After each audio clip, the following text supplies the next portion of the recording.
Been a white girl. I've been treated as a white person, and I am white, but I don't necessarily identify. Sure. I don't identify myself as white. Sure. I identify myself as a Cuban American, as Latina. You are, by lineage, you are no different than the typical Caucasian in this country, just the white American. You're equally the same European descent. However, because your parents are from Cuba, just on that little thing alone would cause the white American to reject you. Am I right on that?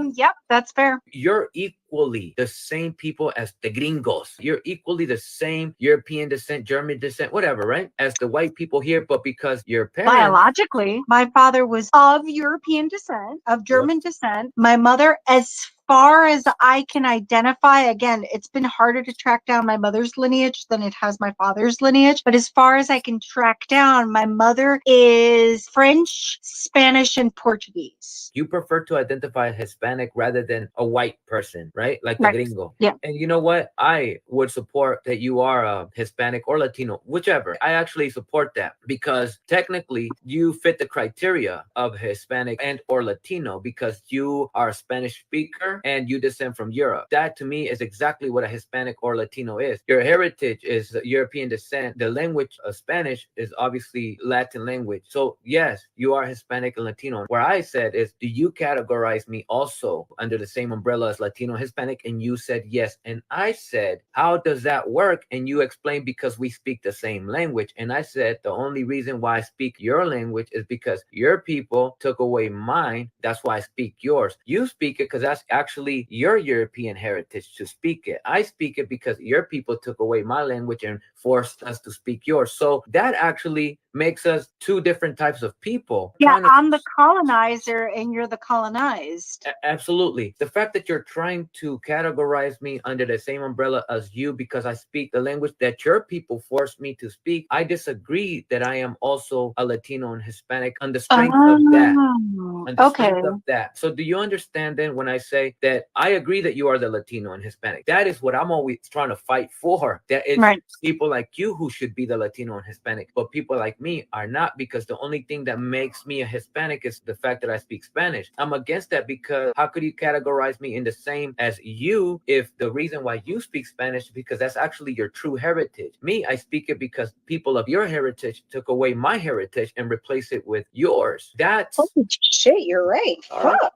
No, so That's okay, so let me ask you a question. So what? So I mean, because like I respect you 100%, and I want to be able to identify you as you wish to be identified. I identify you as Hispanic, and in your eyes, that's incorrect. of How course. would you identify yourself? The problem with all of this is that these identities were created by Europeans and forcefully given to indigenous people to replace our real ethnicities and or ethnic identities. So if I identify with what you identify, you have won and you have completely erased me because I'm no longer identifying as my people. I'm identifying as you, as if saying I am just like you because you have taken everything that I am and replaced it with you. That's why it's problematic to me that I I, identify I as see the that. same as you because I am in fact not you, not by lineage, not by Right. ancestry, nothing. I am the opposite of you in this aspect. I am the people that your people effed over. If I take whatever terminologies that you give me, if I allow you to identify me, so you mean to tell me that you get to be the people that come try to wipe us out, and after you try to wipe us out and we survive, you tell us, okay, you can no longer identify as a Arawak, Tarahumara, as a Mexica. You are now Hispanic. Not only did you physically try to erase me, but after you didn't achieve to 100% erase me, now you want to erase my ethnicity by giving me what you want me to identify. And that is part of the erasure, ethnic erasure. Has most of the men you've dated in your life have been Hispanics? I do not date Hispanics. I don't prefer them. Mostly because my father was machista, and I just have an aversion to people that identify themselves strongly as Hispanic, who heavily self-identify as Hispanic. I live in a very Hispanic community. We have all different kinds of, we have Puerto Ricans, Colombians, Ecuadorians, Salvadorians, Mexicans, Cubans. I don't relate. I never really wanted to associate because a lot of that also came with my mother. My mother was very elitist as well. So she was always preoccupied with what the family looked like. You had to be a certain person. You had to act ladylike. You had to present yourself the proper way. So there was an elitism in my mother.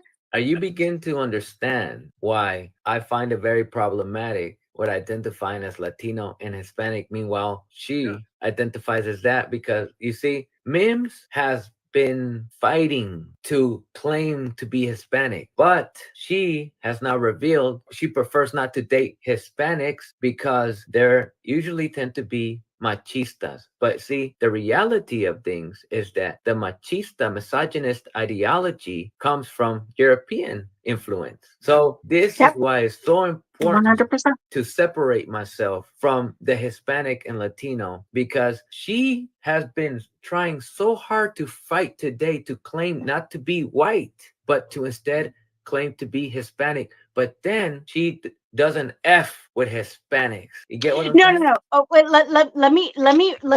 I may have misspoken. I used to not. I used to not. I rejected being white because I identified more closely with my Cuban roots. But your roots are in Europe. No, no, no. Yes, my biology is European. Mims has been rejected by other white people because of the mess that the European has created. This is not the doing of people of color, if you will. This is the doing of white people's. This is all white people's mess, all of it. The reason why I have an issue with what Mims is doing is because she is choosing an identity that we have no choice but to take on. We have had no choice but to take on that identity that she has the privilege to choose back and forth from. So this is their doing and this is their mess. So if they're suffering from this, I can't feel bad because this is all you. Your tears are supposed to make me feel guilty. We have no choice but to accept being a Cubano, a Puerto Riqueño. We're supposed to be Arawak. We're supposed to be Zapoteco. But because of you, now we have to be a goddamn Cuban or a goddamn Mexican. But see, you are like, you know what? I know I'm white, but I feel like being Cuban. I understand that I have the privilege to switch back and forth, but I don't choose to be Cuban. I have always been Cuban. I am Cuban. I am Cuban. And you can't take that away from me. And You're I will fight American, you though. You're to take that American. away from me. In your birth certificate, it doesn't say Cuban. You cannot tell me who I choose to identify as. And again, you cannot take that away from me. I'm not taking away that you are Cuban. I'm telling you that you technically are not. It's not even an opinion of mine. It is a fact that you are not Cuban, because to be Cuban, you'd have to be born in Cuba, because Cuban is a nationality. I'm not taking nothing away from you. I am pointing out to you the fact that you are And the not fact is, Cuban. yes, the fact is that I am an American. Yeah. But I identify as a Cuban American. That makes me Cuban.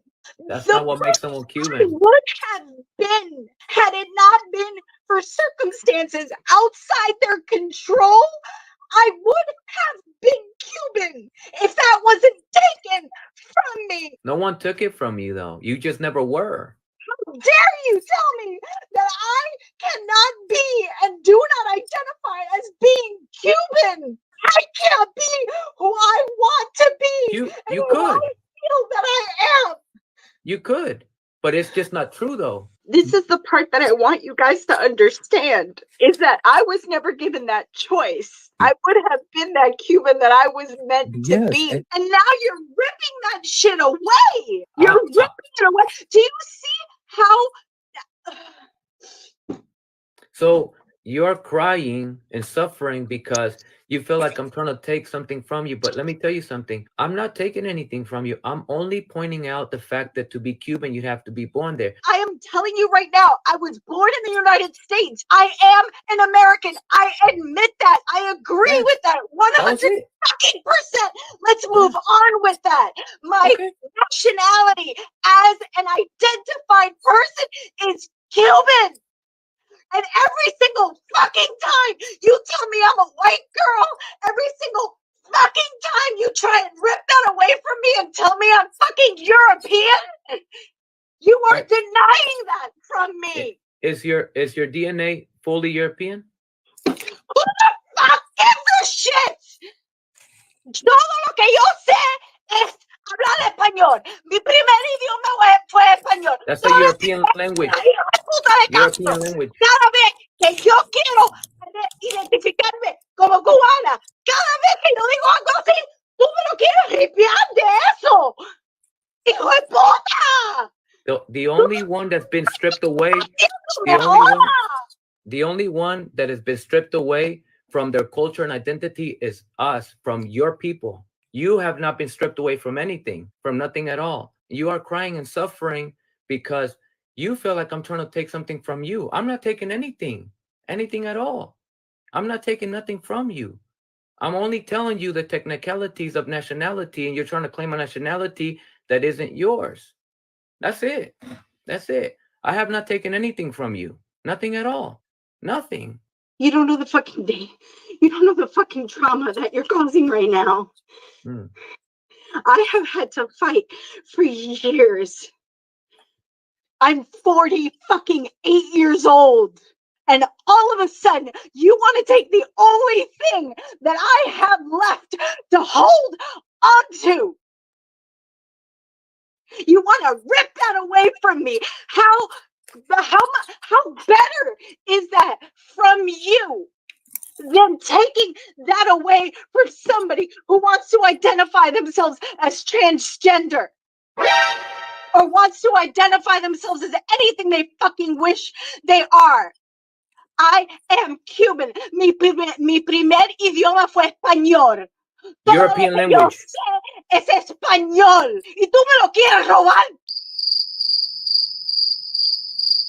How dare you? How fucking dare you? Toasty. How fucking dare you? You know why I don't date an Hispanic man? It has What? nothing to do with my culture. It has to do with my fucking father. The reason why I don't date Hispanic men. It has nothing fucking to do with my culture. But you said it was, though. You said you don't date specifically Hispanics, though. Because my father's Hispanic, you idiot! You are European descent. That's not. I am I'm a not Cuban hating you for it. American, and I I'm not will hating be you for it. damned if you take that from me. I am a Cuban American. Listen to this. I am a Cuban American, and I will be fucking damned if you take that away from me. I'm not taking anything at all from you. En mi corazón, en mi alma, soy cubana. I get it. I get it now, Mims. I do. Check this out. I'm a prove to you that I get it. You said the key word. I finally get it. I finally get it. You said that in your heart, that's the key word. Now I get it. In your heart, I got you. Check this out. In your heart, you're Cuban. In your heart, you're Cuban. Never mind the fact that, check this out. Watch, I'm going to prove to you that I get it. Never mind the fact that you are European descent. You're fully a German, whatever, right? Never mind that. In your heart, you're born in the US, but you're completely European descent.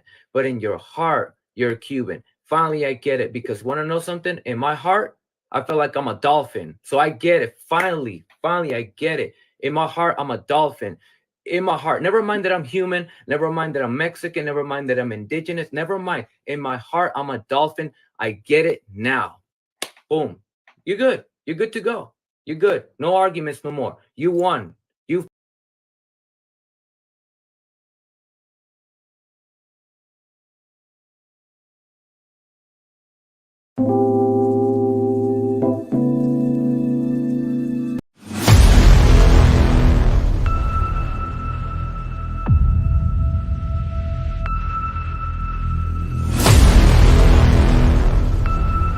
But everyone has a different story to tell. Shell, which says it's losing it. The Tampa market.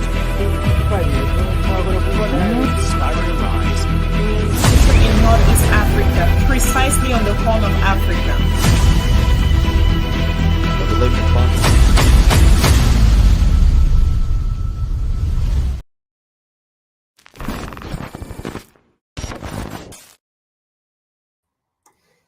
All right. Good afternoon, folks. Once again, this is Frank. I am your host. This is the Revolutionary Repatriation Educational Lecture Series aspect of WCC. And today's topic, it says foreign military. Foreign military and UN are the same as World Bank. Foreign military and the United Nations are the same as the World Bank. And we will also be looking at the crutch of the United Nations and more. The crutch, the United Nations has crutch. The crutch of the United Nations. Foreign military and the United Nations are the same as the World Bank and the crutch of the United Nations. Now, you watch the video that I just showed. I usually do that because we have so much to discuss, right? And we can't show everything. So I usually take some time, 15 minutes, 10 minutes, or 20 minutes in between to just show some things that also relate to the discussion. Now, I love this so much.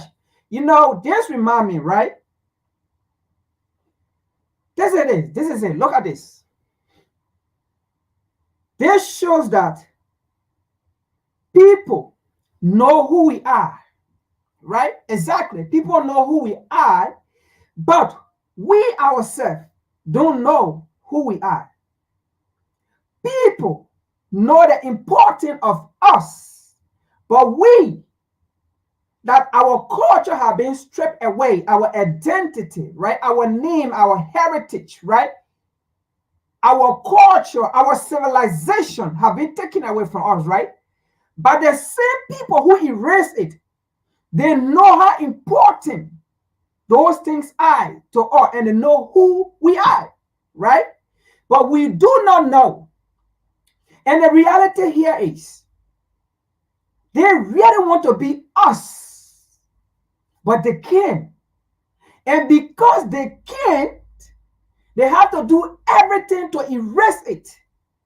And because they have no culture, they have no civilization to build human being, to build society, to build nation, because their civilization is based on destructions, which we're going to look at here today.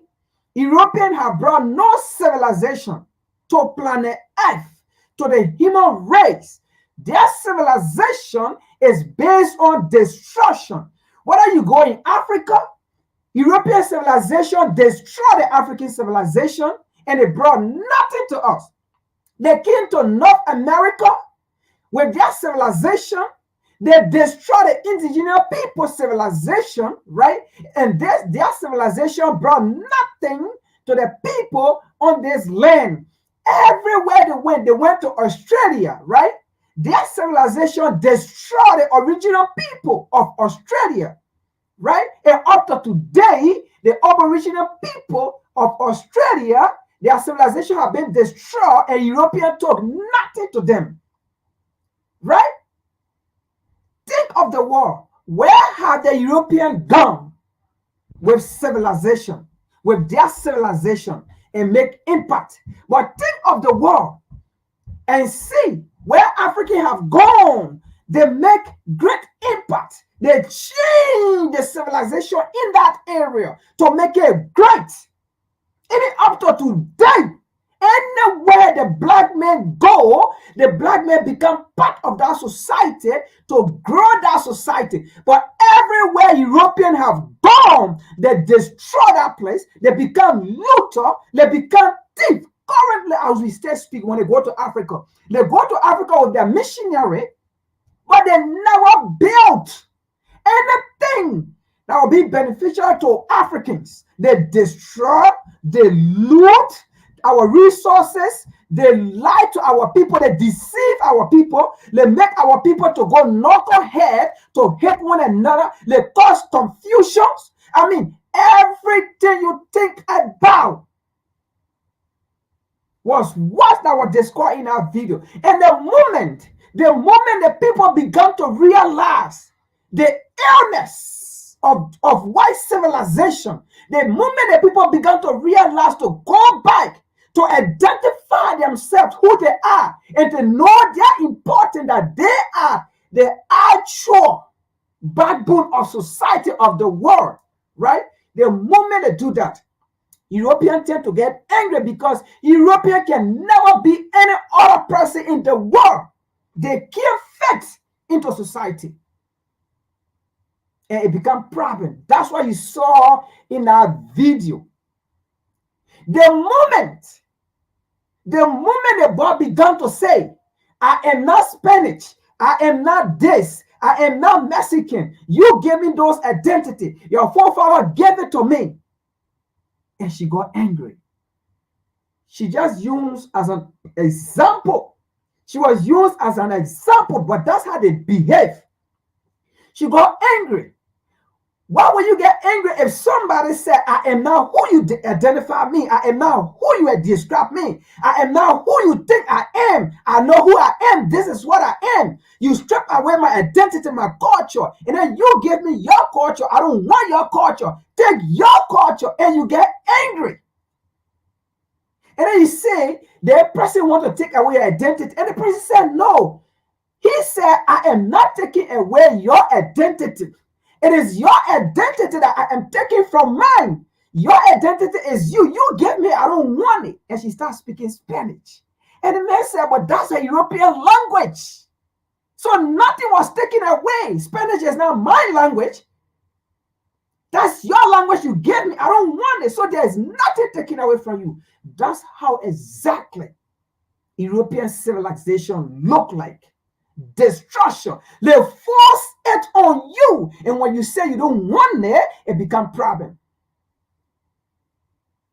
And that is why we are going to discuss some of these things. And once you identify it and you become to draw yourself away from it, the crutch, you heard me saying, the crutch of the United Nations. Once you identify who you are, once you become self-reliant, you don't want to rely on them, right? Once you become independent, once you turn around to your root, to know your identity, your culture, once you know yourself, they crash. You know why they crash? Because the system they built, you no longer identify yourself as that system. You are no longer part of that system, and that system crash. The only reason the system survive is because we continue to uphold the system. That's why the system survive. But the moment we begin to build our own system, their system crash.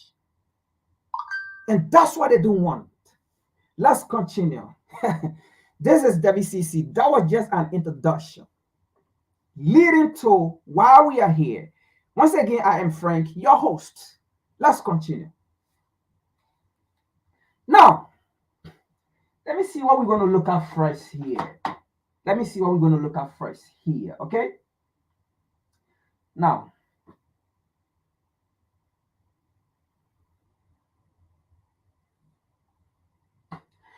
so let's look at the first article. This is what we're going to bear our case for today. All right? This is what we're going to bear our case. Now, let me bring it out first before we say anything here.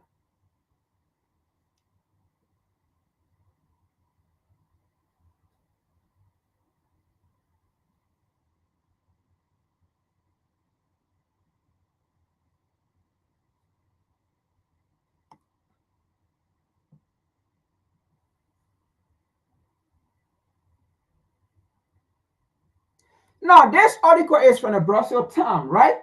Now, let's go up here a little bit, right here, yeah. Let's take that commercial out. Now, it says, UN temporarily, the United Nations temporarily closes Geneva headquarters due to lack of funds. I love that, folks. I don't know if you got that title. The United Nations temporarily closes Geneva headquarters due to lack of funds. I think what should be coming to your mind is asking some sort of question. How can the United Nations go out of funding? Why?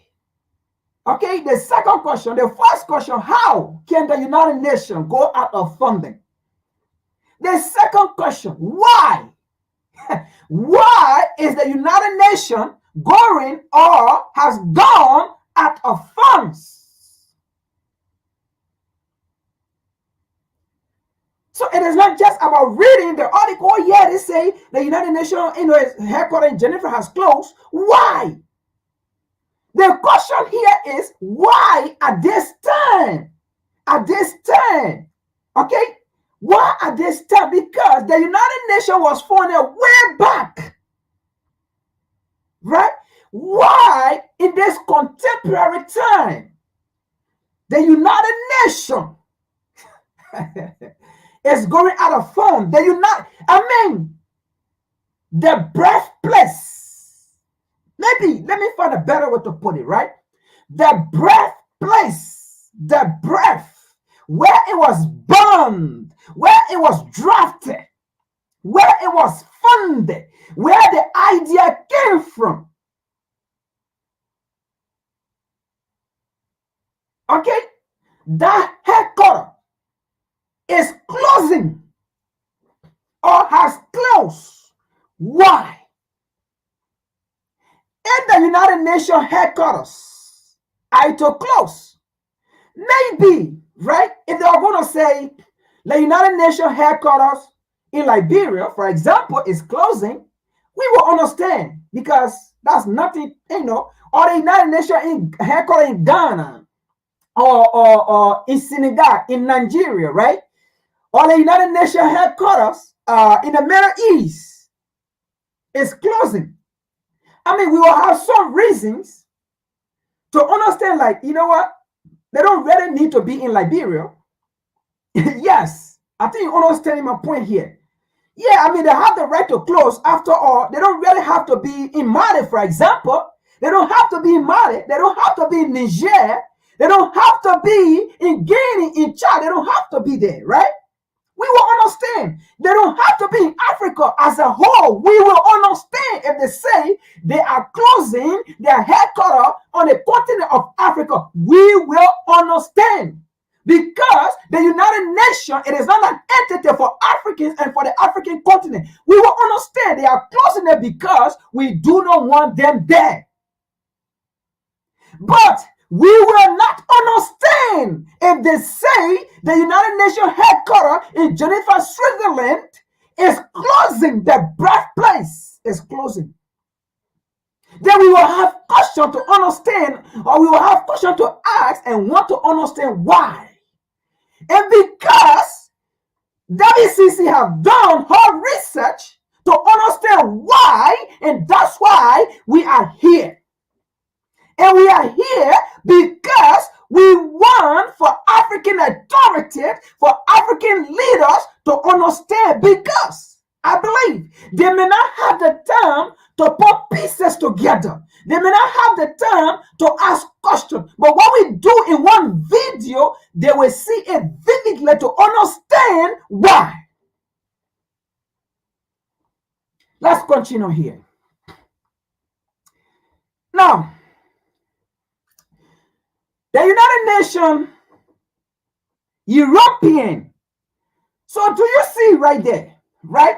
The United Nations, European. Folks, what do you see right there? You already said the United Nations, right? Stop right there and take our European. But the issue here is the United Nations, as we have been saying it, it is a Western entity. The United Nations, it is an European entity. The United Nations is a Western entity. It's a colonial entity. It's a biased entity formed by the European, by the colonized or the enslaver. So that's why whenever they speak, their language, their attitude will remain in what they say. And the United Nations for sure is a world body. There's no need to say United Nations European. All you need to say the United Nations headquarters in Switzerland, Geneva, is blah, blah, blah, blah, blah, blah, and you go on. But listen to this, folks. That is not even the main point here, right? But listen to this. My point here is I am going to tell you why the United Nations is closing. The headquarters in Switzerland, Geneva is closing. That's my point. That's what I'm here for. Because we already know it's a Western organization. It is not for Africans. So why am I discussing this? I'm discussing it because I want to give you the reason. That's all. Other than that, I have no interest in discussing the United Nations. If I'm discussing the United Nations, it is because maybe what they are doing, the illness they are doing. But other than that, I am not here to discuss the improvement or the progress or the importance of the United Nations. The United Nations has shown no progress or any form of importance that we will discuss to say the United Nations is a world battering organization that does they do they. No, it have not. It may give some kind of a temporary, how to call it, back of rice or to starving nations. But a nation to which, for example, we might see them giving a rice in DRC Congo. But do you know what it takes in DRC Congo? Do you know how the United Nations have looked at DRC Congo resources? So if they carry one bag of rice, 2 bags of rice to share on the people, that's nothing, because they are the cause of the issues in DRC Congo. So henceforth, the United Nations have done nothing to the world. So we will never come up here to say about the progress of the United Nations. No progress. Because it was funded on the basis of exploitation by Europeans.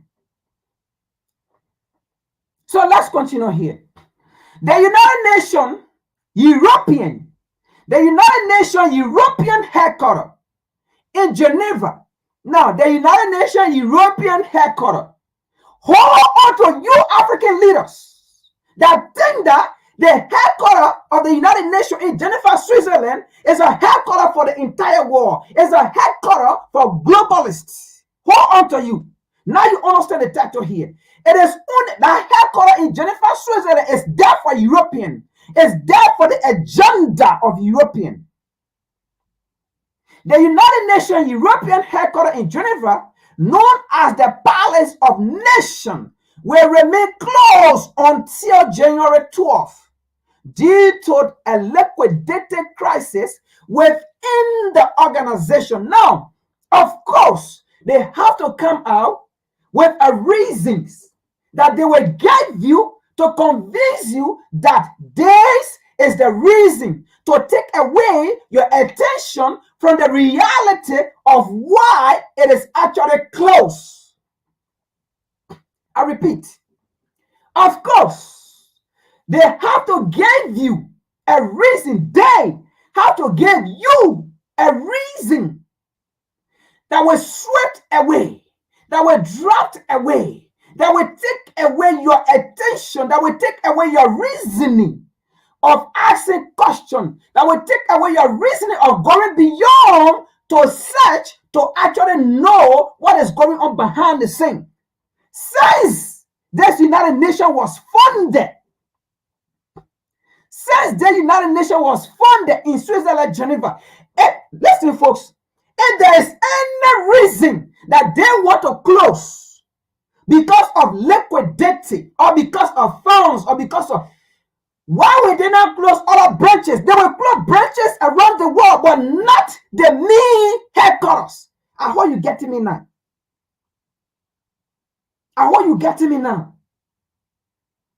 Not the main office, not the head office. They will close all sub branches, all sub offices around the world. That is reasonable. We will understand. But the main headquarters is closing. What does that mean? If the main headquarters is closing, in reality, the United Nations is done. If the main headquarters is closing, in reality, the United Nations have been dissolved. Nobody trusts it. But they are not coming to tell you because they want to give you a narrative that you will sit with it. But this is a different time period where we are not going to listen to CNN, BBC, or the day or, and then we will even read what they bring to us, but at the same time, question what they bring to us. Because if the main headquarters is closing, that means all the sub branches, they will close. They close. If the main headquarters is closed, the main one is closed, all the sub branches around the world will close or are closed. I am here today to tell you the real reason. Let's continue. But it's pieces. You have to put the pieces together to understand why it's closed. And that's why I'm here to put the pieces, and you will see the pieces as we go along. This is not opinion. Okay? This is not opinion. Let's continue here. Now, the decision has been taken to economize heating. Listen to this, folks. I don't know how many years have they ever complained about heating situation? Oh, so are you telling me because the pipeline did not leave from Niger to pass through Nigeria to go to Europe, so they are suffering from heating condition? Oh, so you understand now that Africa is not poor. You understand now the importance of Africans, the African continent. You understand the importance of the people you exploit, you neglect, you ill-treat. Let's continue here. Let's continue here.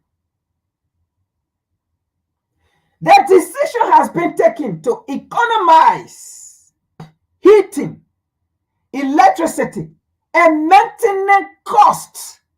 And maintenance costs, folks, before we even get into it, right? Let me tell you what happened here. Because maybe as we go along, I will forget some things. But let me read that.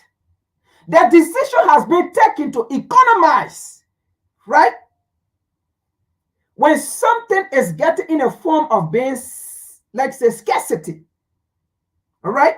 What happened? You start minimizing the use. You start minimizing the use. You start minimizing its distribution, right?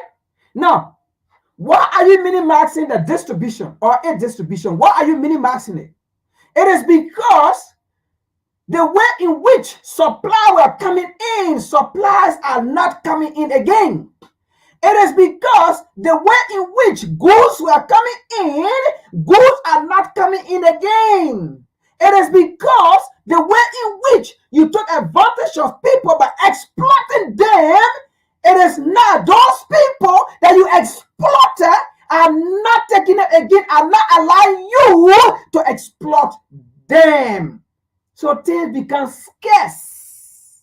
And when things become scarce, you start cutting down costs. And when you cut down costs, you start limiting some actions.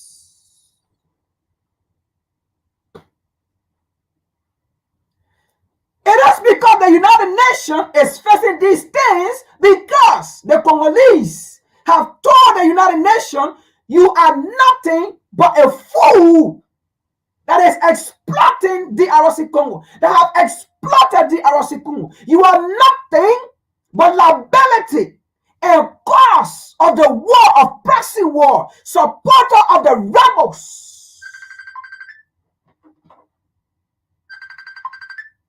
Supporters of the rebels create the chaos and capitalize on the chaos to loot us. It is because now DRC Congo is telling the United Nations to get out. So they are no longer getting the resources to maintain their economy. It is because Mali have told the United Nations to get out. It is because Niger have told the United Nations to get out. It is because the African continent is telling the United Nations, we no longer need you. You are not welcome. You are useless. It is because resources are not coming in. Funds are not coming in. Because Europe does not have funds to maintain their organization. America does not have it. America have the money. Why is the United Nations going down? Why is the United Nations closing if America have the money? Even before America had the money, she had to loot other people's nation. She had to loot other people's resources. We saw what happened in the Middle East when they looted the oil. We see what happened on the African continent when they go against African leaders to kill them. Coup d'etat. They run propaganda. They make sure they get into the head, the ignorance of the people, and remove a leader who is in support of their agenda. Once those things are not happening, it becomes a problem to the European nations. Let's continue here. Like I said, I'm here to give you the actuality of what is going on. Now, let's continue here. Let me see. There's error. I want to stop here. Hopefully I see it.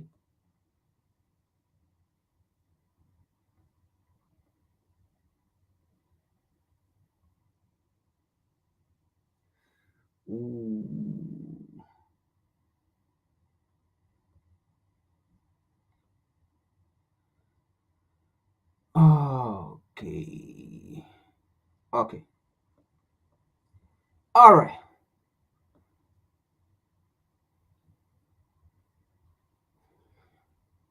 Let's continue here.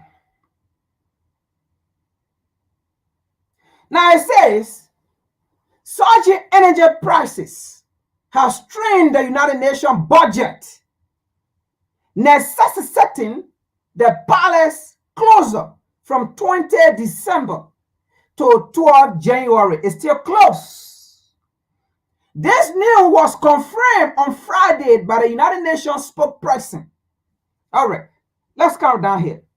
However, the organization continues to function with employees working remotely, staff members essential to on-site operation, retain access to the building. Now, I just said a question. If they are struggling to maintain a building,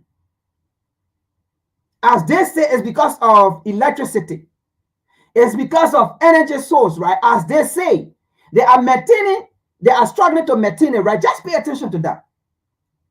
Do you know how many United Nations employees also? It's just a building that they can't maintain. Are they going to maintain all the employees also? No.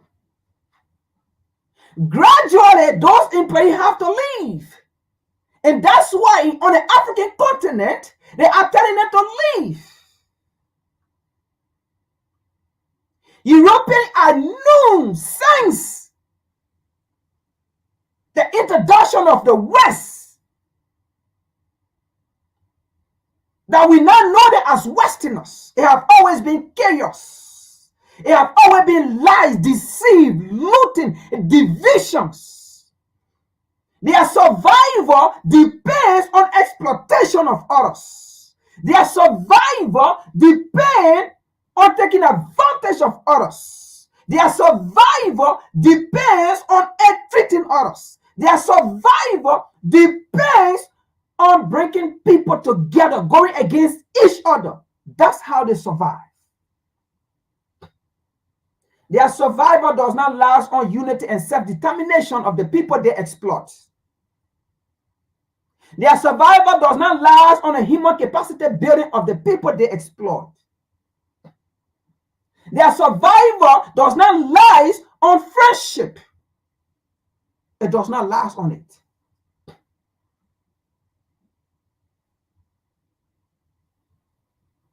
The United Nations is grappling with cash flow problems. Now you understand, from electricity, now it's coming to cash. Again, where is this cash problem? Because nation they exploit is not coming in. Middle East, they are no longer getting oil from the Middle East. They are no longer exploiting the Middle East or the Middle Eastern nation or the Arab Spring as they did. Income is not coming in. Resources are not coming in. And on the African continent, nations are resisting the request of the United Nations to operate in Africa. So resources are not coming in. So they are having issues with cash flows. These organizations, European organizations, survive because of the exploitations of the nation in which they reside in.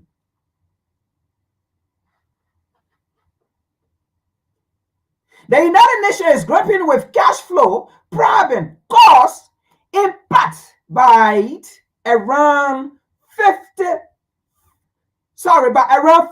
countries failing to fulfill their contribution payment. Now you see right there, right? Now you see. And let me say this. Do you know the reason why? Even though they did not name those 50 countries, but do you know the reason why those 50 nations refuse to pay contribution or their payment to the United Nations? These nations, for example, I take the Middle East, the Arab nation or the Arab Spring. Why would the Arab Spring want to pay contribution to the United Nations, giving power to the United States and UK or Europe, okay, to take advantage of the Arab Spring? that anytime they want, they can go bomb Yemen because they have the funds to equip themselves. They have everything, the resources to equip themselves. So they can go anytime and bomb Yemen, and bomb Iraq, and bomb Afghanistan.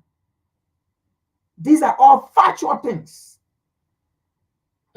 So the Middle Eastern nation see it as a problem. How can we contribute to our demise by giving money to the United Nations controlled by America and Europe? When America when they wanted to go to Iraq, when the United Nations, so-called United Nations, told the United States to not to go to Iraq, there was no mass of weapon destruction. The United States still win. And for nothing, and they themselves said there was no weapons of mass destruction. But at the end of the day, what did the United Nations do to the United States? Because the United Nations is the United States. The United Nations is Europe or England. So nations, those people refuse to contribute or to pay taxes or to pay whatsoever their nation is supposed to pay to the United States, or how they call it, to the United Nations, because it made no sense. And then when things happen in the Middle East, when those citizens go to the United Nations to address their concern of what the United States or Europe have done in their land, on their nation, the United Nations do nothing because it's been controlled. Because almost lawyers that were served on the United Nations are being well paid by Europe and America. And the other nations, they don't have that kind of money to give to lawyers to defend them. So they will get the best of lawyers. With the same money you give to the United Nations. Pay attention now. The United Nations is the same as the World Bank. Pay attention now. Foreign military is the same as the World Bank. Pay attention. All three topics in one, and all three are failing at the same time because all three of them are foreign entities based on the demise and the destruction of the people to succeed.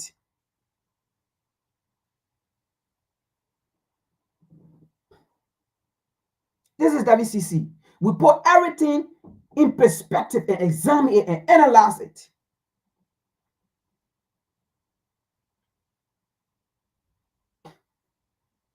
The United Nations is having financial problem because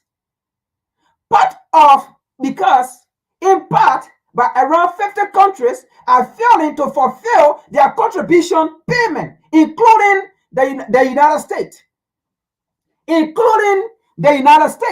Now, they put including the United States here to make it look good, right? But who controls the UN? So even if the United States does not want to put money in there, it is because the United States have seen the vision, the failures of the UN. They have seen that nations are drifting, nations are not paying. Why would the United States want to pay money? Because at the end of the day, it's like she's putting her own money in her own treasure. First of all, you got to know where this article came from. It's an European article. It is an European article that we are reading from to analyze it. It is their own writing that we are using. It is not from the Middle East, or this is from Europe. Brussels time. This is the Brussels time. All right? Brussels time. It is their own article that we are reading. It was not written by Africans or anybody from the Middle East. They wrote it. All right? Now, they said constructed between 1929, the United Nations, right? Constructed between 1929 and 1936. The Palace of Nations has served as the UN European base since 1966, located in a prestigious park in Geneva. It hosts numerous global governing bodies focusing on fields such as human rights, humanitarian aid, disarmament, economic development, science and technology. What science and technology had the United Nations give to the Middle Eastern nation or in the Middle East? What science and technology has the United Nations gave to the African continent, gave to how they call it, South America, gave to Haiti? But all these places we just name, the United Nations is a backbone of the United States and Europe to loot the people resources. Oh yes, DRC Congo. Then we see a truck of the United Nations that had accident. A truck of the UN was taking a resource to the port, and this truck had an accident. And according to report, that one truck, just that truck that had an accident, the mineral resources, whether gold, diamond, or uranium, that was in that truck, one truck that flipped over and fell. According to count of sales that was in our report, that truck was worth billions of dollars. Just one truck that flipped over. The resources that were in that truck, it worth over billions of dollars. So now tell me, are you telling me just one truck that flipped over that worth over billions of dollars? Do you know how long the United Nations have been in DRC Congo that they have looted over billions or trillions that they cannot equip or develop the human capacity of DRC, that they cannot help the government or organizations, local organizations in DRC to build the human capacity development of the people, to build infrastructure for the people, to empower the people, to carry on science and technology or improve the livelihood of the people? Just one truck that flipped over, but over billions of dollars came from that truck. And they've been in the DRC Congo for years. So tell me, how many trucks? So if one truck have over billions of dollars, so tell me 10 trucks. Tell me 10 trucks. 10 trucks. That's over $20 billion because one truck have over billions. Over 1 billion, right? So tell me, about 10 trucks, we're talking about 25 to 20 billion. So calculate the time they've been in DRC Congo, and they were there to help the people, and they were there for what they say they are in other countries for. But now DRC Congo should be more than America. In fact, by now, every being that lived in DRC Congo were set without getting paid, and I mean without working, but get paid every month or every week.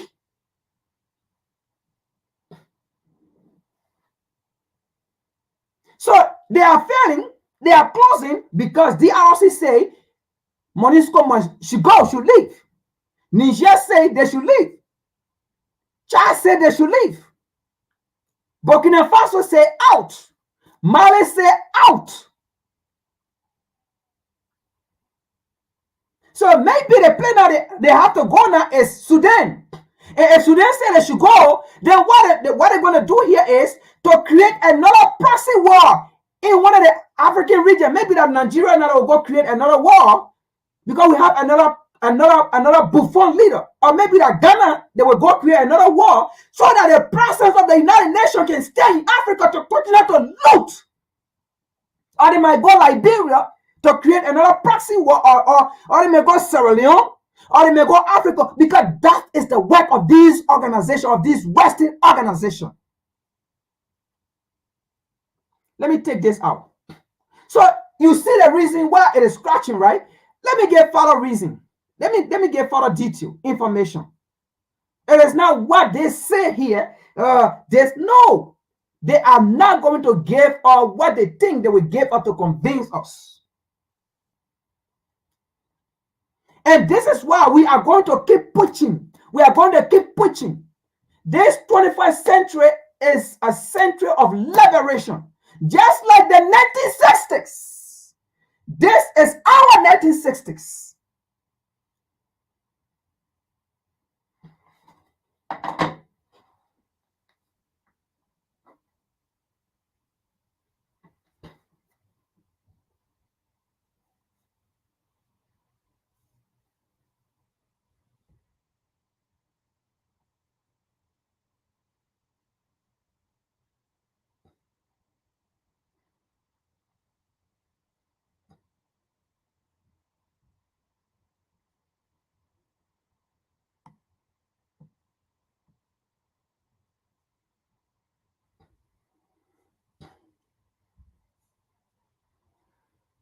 Let's look at a short video here, 1 minute. As we connect the dot, we go on, okay?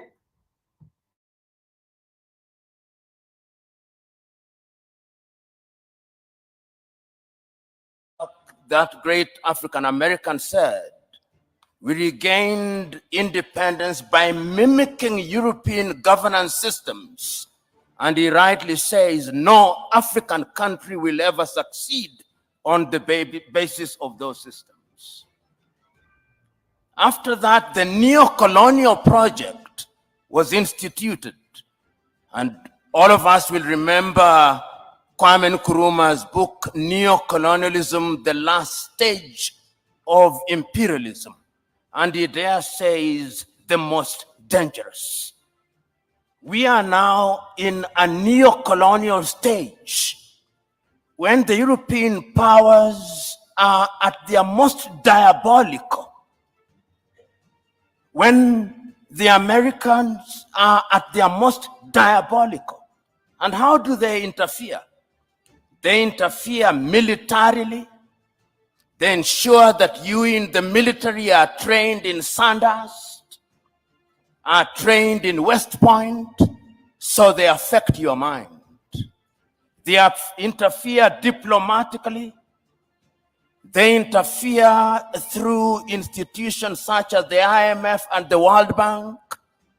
They interfere by ensuring that our economic infrastructure is beholden to theirs through dollarization. They interfere through education. They interfere by influencing our processes, by lending us advisors who tell us what to do. The neo-colonial project is alive and well, and it is at its most dangerous, and we Africans must smell the coffee. If we don't, they are going to continue to interfere. How else do they interfere? Through NGOs, Danida, CEDA, UK Aid, USAID. These are Trojan horses that are introduced into our countries for the purpose of influencing our processes. And they infiltrate our institutions. They also interfere through post-colonial institutions, the Commonwealth of independent nations. They are not sovereign states, former French-speaking nations. These are the instruments that they interfere through. And how do we then deal with this situation? We Africans must stop operating in silos. Rwanda alone will not confront them. Burundi alone will not confront them. But if we go through the regional bodies and ultimately the African Union, we may indeed succeed in putting away this bulwark.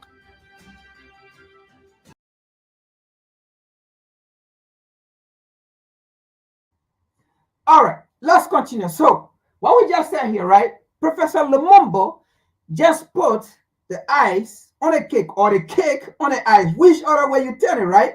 The cake still going to be on the ice, or the ice still going to be on the cake, right? Now, like we said here, and he just spoke it well, right? These Western organizations, like I said, foreign military, the United Nations, the World Bank, they are all the same. None of them are savior to the African continent. None of them are savior to the black race. None of them are savior to any black nation. Only to their nation and to their continent and to their interests. They use foreign military to destabilize our continent, our nations. They use the banks to destabilize our continent, our nations.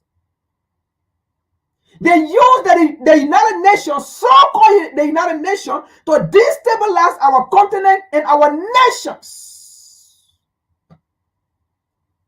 If Europeans control the World Bank to damage your country, your continent, why do you think they will control their army and then come and build your nation? The same nation, the same continent, they use the World Bank to damage. Do you think they will use their military to come and build it?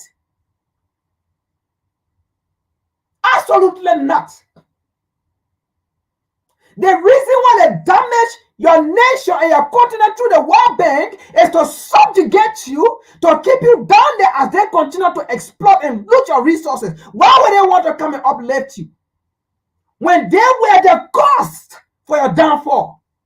And the reason for your downfall is to benefit them. Why would they want to come and uplift you if they are benefiting because of their downfall? Why would they want to come and put unity among you people? Right? Why would they want to give you democracy? For example, every day we sit down and listen to America when America herself does not practice democracy.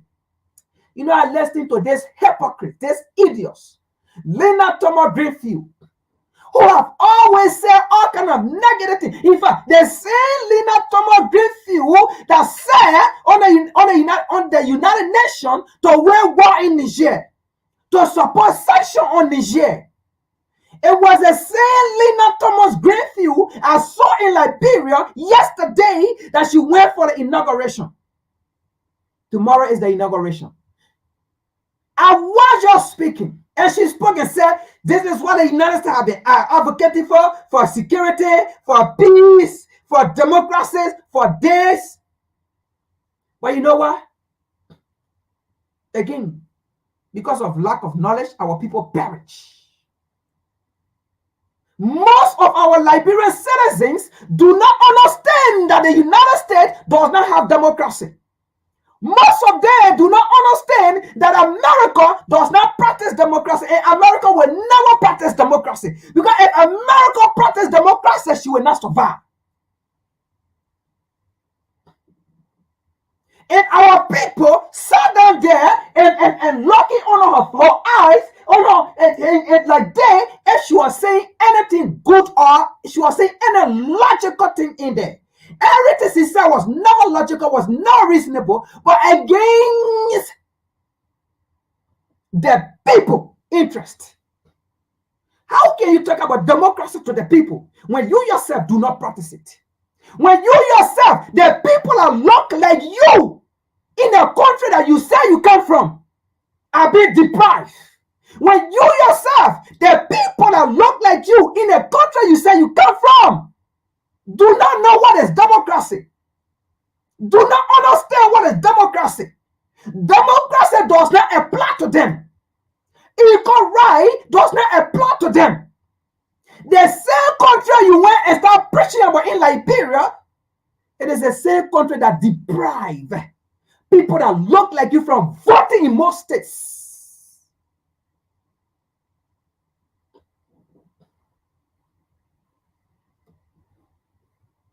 When she does not understand what democracy is. But I don't blame her. I blame our people who fail to learn, who fail to listen. But let's get to the topic here. Let's continue here. So as you see it, foreign military, it is being controlled by America, the US, and this colonizer, right? The United Nations, the banks, none of these things or entities are there to build the African continent and any nation in Africa, any black nation even out of Africa. The same United Nations was in Haiti, and they looked at the people's resources. Have peace ever been in Haiti? At the end, the Haitian people have to say, we do not want the United Nations. And just like America, everywhere the United States have gone, they have never win war. They have never carried peace. At the end, they end up telling them, leave. We don't want you. We don't need you. And not just the United States. Everywhere Europeans have gone for peace, they have never made peace, but rather they create chaos and confusion. And they have to tell them, leave. They have to run them out of that area. Haiti right here, ran them out. We don't need you. And today, the African continent is running them out. Let's continue here. This is neo-colonialism as a higher peace that Nkrumah talked about. It is the last stage.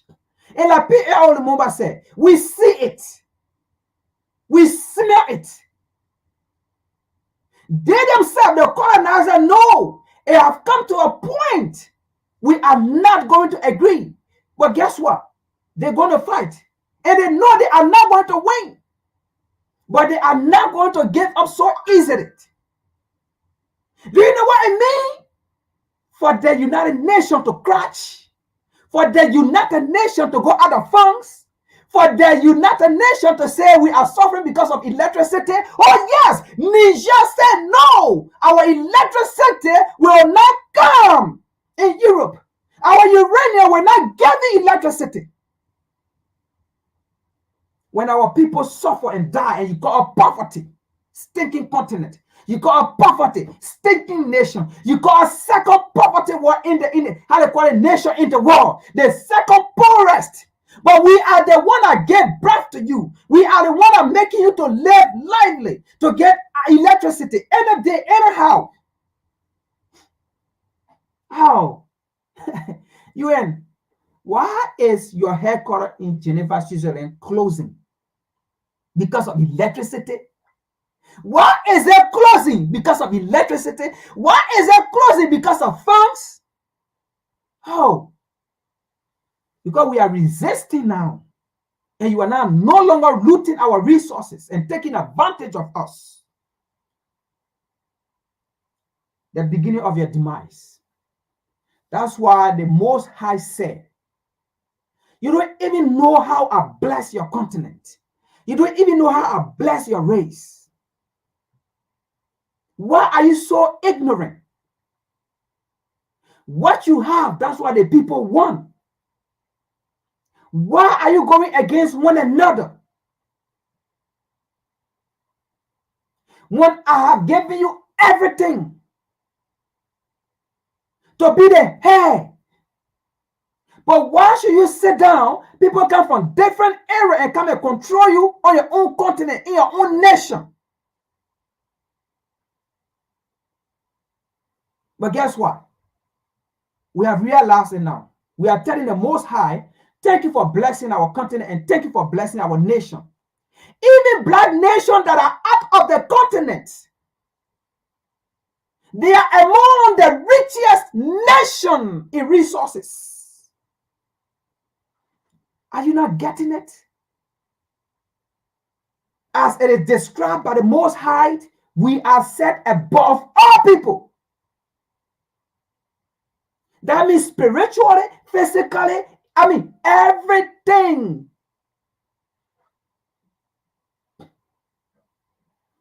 And the moment we are realizing that, they fall, they crash.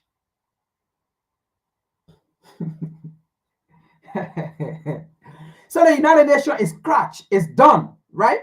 That's how slowly it's gone. It's gone. Because it will be a fool for any nation. It will be a fool or a stupid nation to still contribute to that so-called United Nations, empowering America and Europe. To use that same money and come and create proxy war. To use that same money and come and train people. It is the same money that they use to bring a military. I think they come to train you. It is the same money that they use. If they want to remove your government, they use insurgency like they did to Gaddafi. They bought ammunition and they gave it to the Arab Spring. They gave it to military, the rebels, the terrorists. They went and kill Gaddafi, they destroy Gaddafi. It is your same money, your same resources.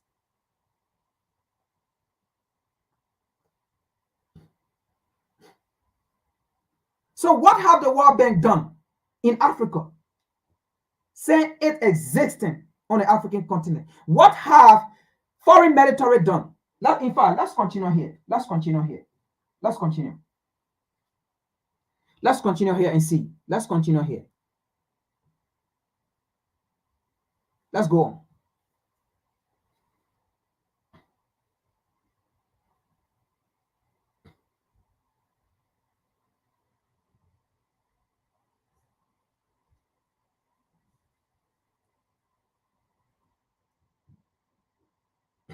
Now, the next article says, while Mali is kicking out UN peacekeeper, while Mali is kicking out the United Nations peacekeeper. Why? And first of all, listen to this. Look, yeah, sometimes when you see some things, right, you begin to question yourself. Yeah. Oh man. Sometimes when you understand some things, right, you begin to ask yourself, was it a spirit that came over me to do this or to see this going on? Folks, look here. Are these not black people? Are these not Africans? Are you telling me? Africans? These can be African military? Are you telling me these people cannot be African military? The most interesting part about this is that the United Nations being in your country, right? They're using, look at this.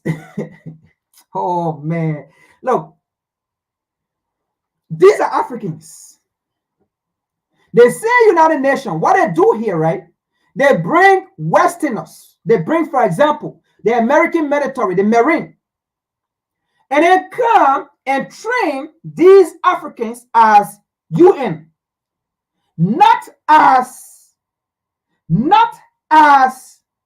military for that country or for the continent, but they train them as UN. So what happened here is these Africans who are not seeing themselves as UN, they are not looking at themselves as Africans or people who need to protect the African land, the African resources, and the African interest. Obviously, right? There's the obvious reason, or we are speaking of obvious now, right? What they protect, because in their mind, they are UN. They are not soldier for that continent or for that nation. They are UN. They are war battle army. And they go by the policy. They go by the mandate of the United Nations. I will tell you this. When these people are being trained by these foreign army, they tell them, you are not going to die. If you die, then because you wanted to die. You are just here as a cover to show that, just to show the presence of the United Nations. And what I'm saying here, I'm not making a story. You're going to see what the United Nations, what they said in the article. I am not making up stories. I am just trying to explain it for you to understand. These people I told, they are not obligated to go on a war front to go and fight terrorists. So then, why is the presence of the United Nations in that country if they are not there to fight terrorists? So folks, listen to this. First of all, these are Africans that are trained by American army and European army. And they are told, you are not there to go on a war front to fight. So if these people are told not to go on a war front to fight, do you think ECOMO, the ECOMO, America said she's collaborating with African military or African nation to fight terrorists, right? And these Africans, these black people, so-called UN welcome, I told not to go on the battlefield to face the terrorists. Do you think A white man, do you think America will allow her military to go die? That's a common question for you. Now you can understand. Now you know that foreign military on the African continent is the same as World Bank. They are not there to fight terrorists. UNB on the African continent, they are not there to fight terrorists, but they are there to take away the mindset of militarism, to have an African military to protect the African nation. Because once UN is in a country, the leader of that country will sit back and relax on UN. And meanwhile, that UN force is only there to protect the surrounding of the so-called president and the surrounding of the resources that they are looting. But they are not there to protect the surrounding of the citizens. That is why when anytime they say terrorist attack, they will always say 20 civilians, 20 casualty, 35 casualty, this, that. On the area they are civilian, they are innocent people that the terrorists always go. So if these black people, these Africans cannot go on the war front to fight, what is United Nations military doing in Africa? What is United States military doing in Africa? What is Canadian military doing in Africa? What is British military doing in Africa? What is German military doing in Africa? What is Indian military doing in Africa? Name the rest. These people want to exterminate you from your continent, to make it there. Do you think they are coming to fight for you? Why would they want to come and die for you? Are you important to them? Who are you to them that they are coming to die for you? Let's continue here. Let's continue here. As we continue, right? These are all parts of the reason the United Nations is failing, or the United Nations has failed. Okay? So we are not even going to speak future. No, the United Nations has failed because we want to fail. We want to put our energy into it that it has failed, and our energy will push it has failed. Because the aim of this platform as a revolutionary, we are there to make sure to defeat neocolonialism. We are there to make sure to defeat capitalism and every agenda of them. Let's continue here. Security Council is set to vote on Friday to end a decades-long peacekeeping mission in Mali after the West African country military jointed. I'm not going to call it jointed. After the West African country government asks the force, the United Nations force, to leave without delay. So again, this is another reason the United Nations headquarters has closed, or they are failing, that nations are refusing to donate, because even America herself is going out of funds. That is why she refused to put money in there, because it's already useless. So the resources she's been exploiting in Mali, she's no longer exploiting it. She's no longer getting it. She no longer have access to it. So she's broke. She's scratched. Let me give her a hand. Let me give her a hand. Africa, we are leading somewhere. We are leading somewhere. Let's continue here. Here is a look at the MONUSMA, right? The United Nations operation, whatever in Mali. And why they are expected to end come Saturday. Now, the 13,000 troops mission was deployed in the Security Council in 2013 to support efforts to restore stability after Al-Qaeda linked insurgents and separatists took over parts of the desert north in 2012. French forces initially at first forced the militants to retreat, but they bounced back. Violent attacks have persisted and spread into neighboring Niger and Burkina Faso, killing thousands and creating one of the world's fastest growing. Now, let me explain this. One of the world's fastest growing humanitarian crises. About 170 peacekeepers have died in fighting, the most of any ongoing UN mission. Now, let's look at this first, okay?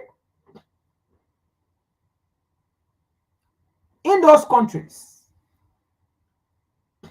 like I said, you have even UN there, you have England there, you have United States there, Canada there, Germany there, India there, all these forces. And all these forces have modern and sophisticated weapons, even drones. But they cannot fight to defeat these people. Where are these people getting their supplies? Where are these people getting their fundings? Like food, medicals. Where are they getting it? That they do not have supplies to fight the terrorists. Are you telling me America does not have supplies to fight the terrorists if they really want to fight for Africans? Are you telling me England does not have the supplies? Canada? Come on, man. Just like the World Bank, so be it as the UN. So be it as these foreign military. So be it as these foreign organizations. So be it as these foreign missionary. They have no goods to us today, yesterday, and forever. If we cannot fight for ourselves, that's how it's going to be. Because we did not fight for ourselves, they colonized us. Because we did not fight for ourselves, they enslaved us. Because we did not fight for ourselves, they killed Gaddafi. Because we did not fight for ourselves, they killed Patrick Lumumba. Because we did not fight for ourselves, they killed Thomas Sankara. Because we did not fight for ourselves, they killed Amilcar Cabral. Because we did not fight for ourselves. And if we don't, they will continue to oppress us. Because it is their survival. Let's see here.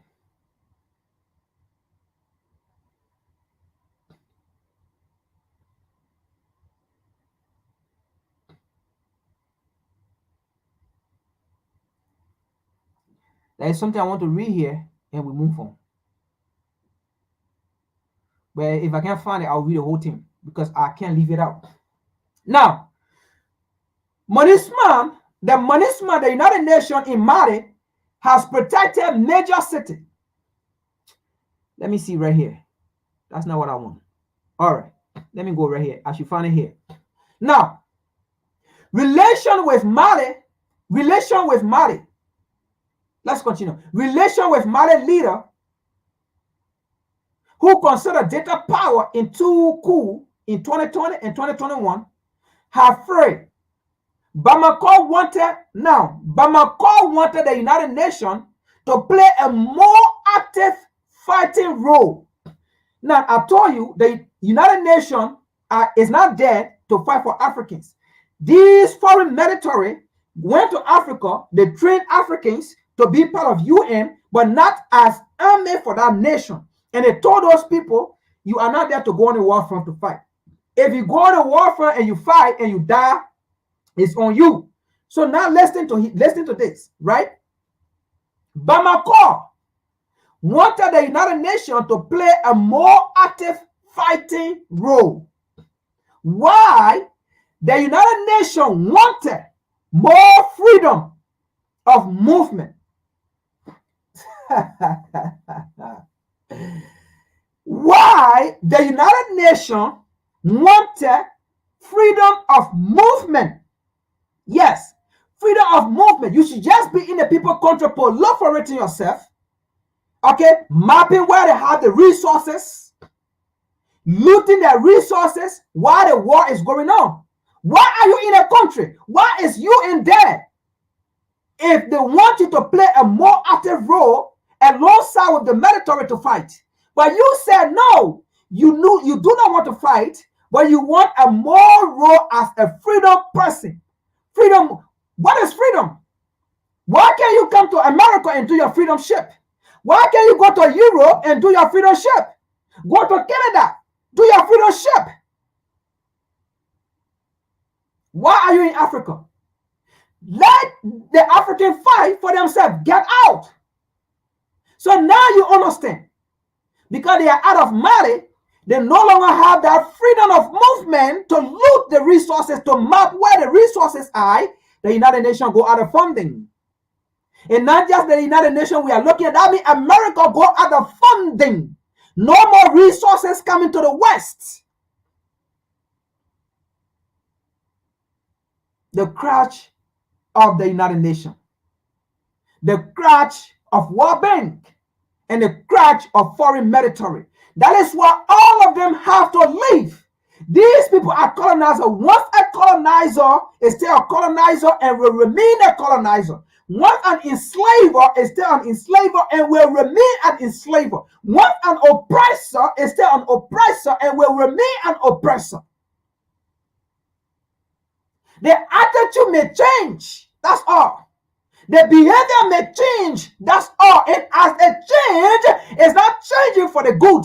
They are changing because they understand that you are understanding their tactics. So they will continue to be sophisticated in their approach.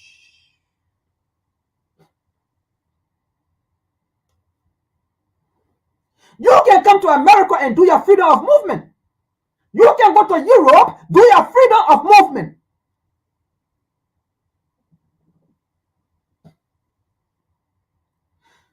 Let me explain to you what our freedom of movement means.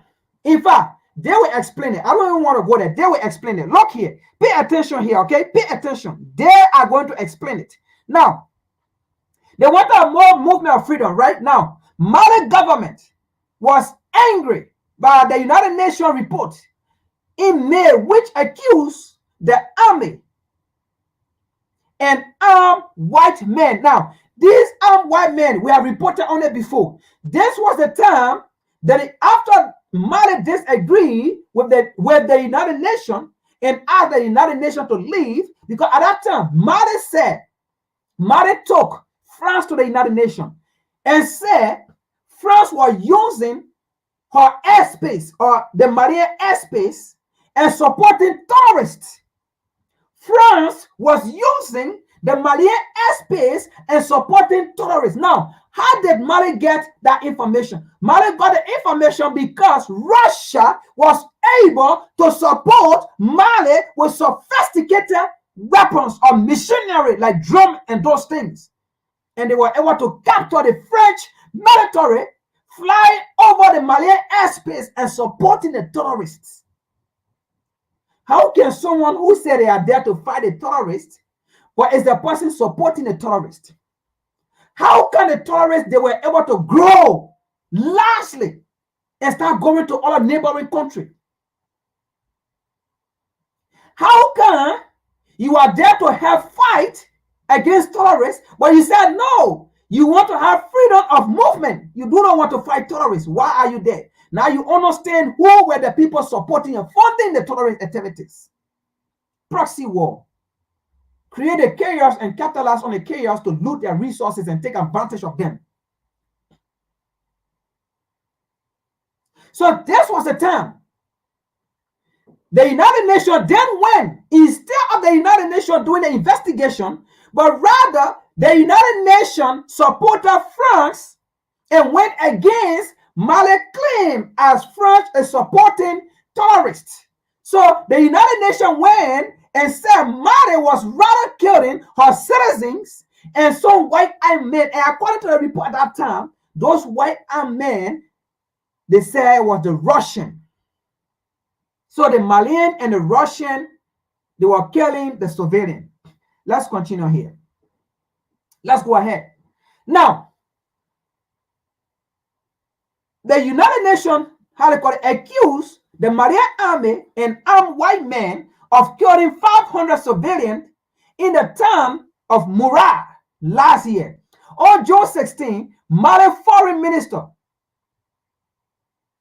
Abdoulaye Diop told the United Nations to leave immediately.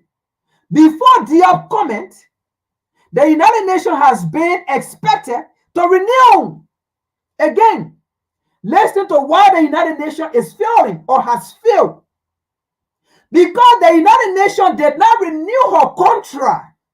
The Malian government did not do it for the United Nations to renew her contract. Bear in mind, these people are the people supporting the terrorist activities in Africa in order to continue to leave Africa impoverished and Africa not to grow as they continue to loot the resources. Now listen to this.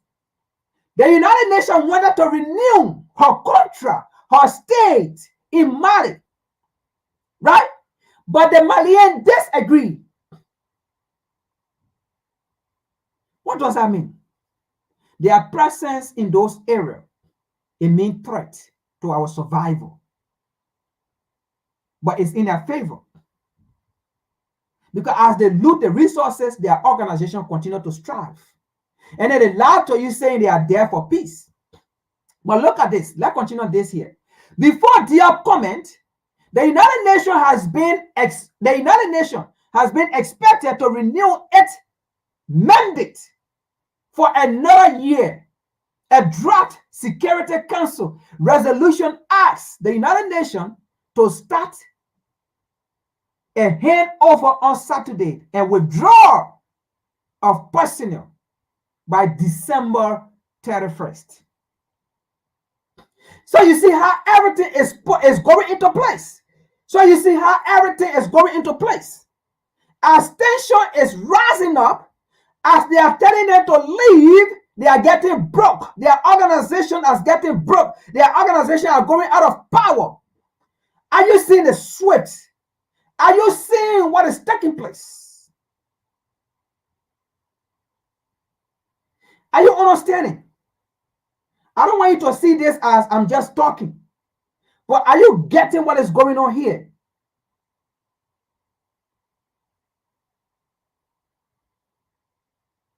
Now,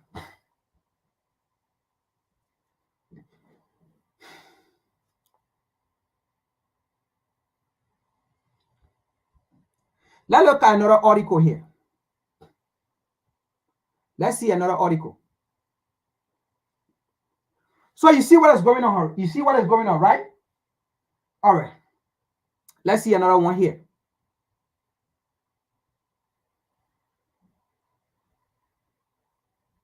Yes, it's this.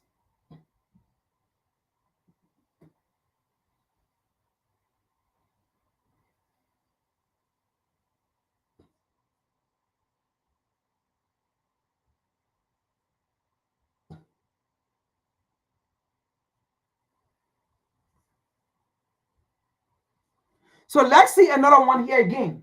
All right. So these are all the reasons. These are all the reasons the United Nations has failed or has cracked down. All right.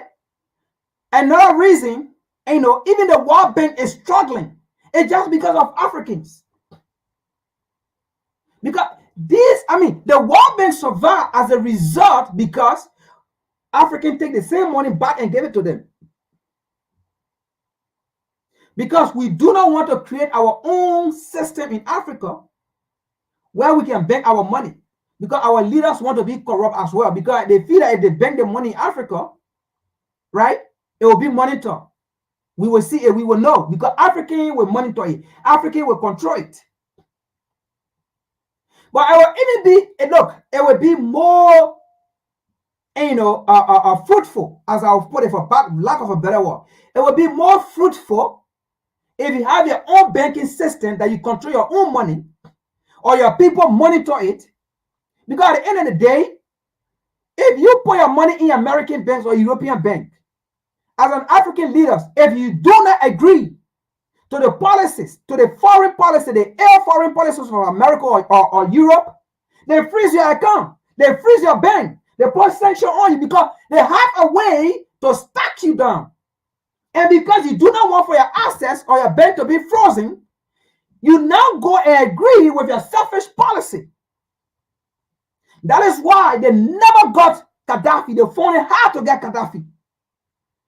At the end, they had to use the same Africans or the Arab Spring, or they had to close down because even these African leaders, it was one reason African leaders sat down there and watched America went and killed Gaddafi. Because America have told them, if you intervene, just make sure your money is in our banks. We will freeze your access. And because all the money they have in the European or American banks or Africans that have money in the European banks, African leaders specifically, these are all corrupt money. These are all corrupt assets that they have in America here. So when America told them, if you dare try to intervene in the situation of Gaddafi, we will freeze your account. They all sat down. Because they know how many money, $1 billion, each of them, most of them, have in American banks here, in American economy. So they all sat down because they do not want for their assets to be frozen. That's another stupidity. That is why you need to have banks in Africa where you can put your money. And then when America come and tell you anything, you will not listen to America because you have no reason to listen to America. America will have to listen to you now. Let's continue here. Let's continue. Let's see something here again as we continue. So you see again, another article, black people. Look at UN workers. These are not white people, black people. But because they are UN workers, they are not going to die because they are told, do not go and die. You have all these foreign military in Africa. They cannot fight to protect Africa. And you rely on them, and at the end, you cannot build your military.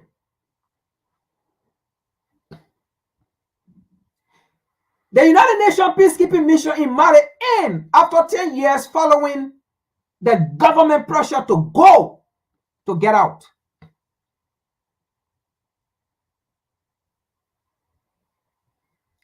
Let me see, it's something I want to read here. I know we already read most of them, but I want to read something here quick.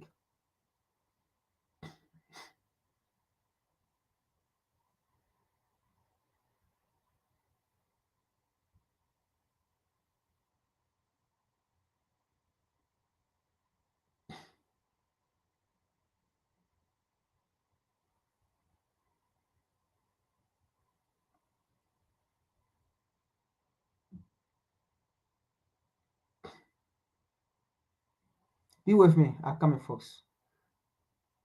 Let me see something here. If I can't find it, I will leave here and get to a different place.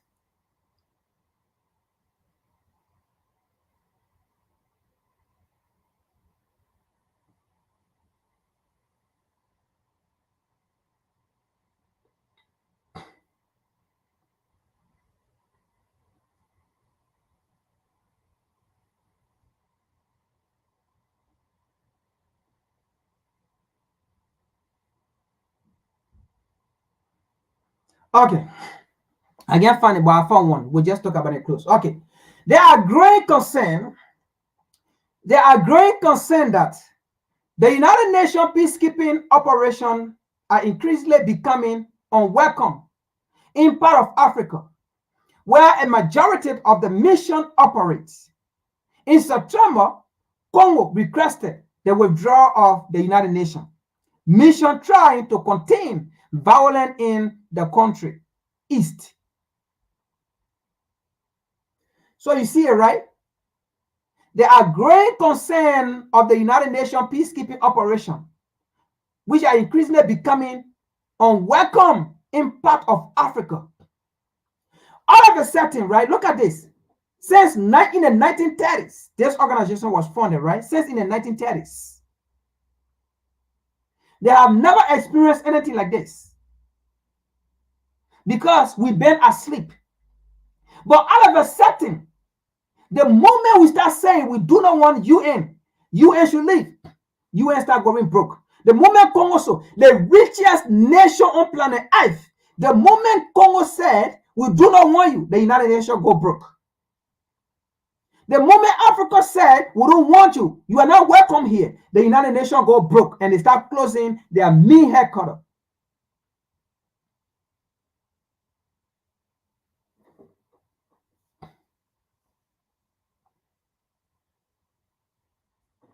Now,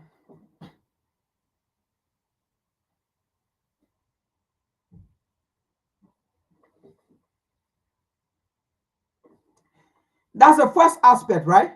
That's the first aspect, the first aspect of why the United Nations has failed, why the United Nations is nothing but just as World Bank, why the United Nations is nothing but just as foreign military.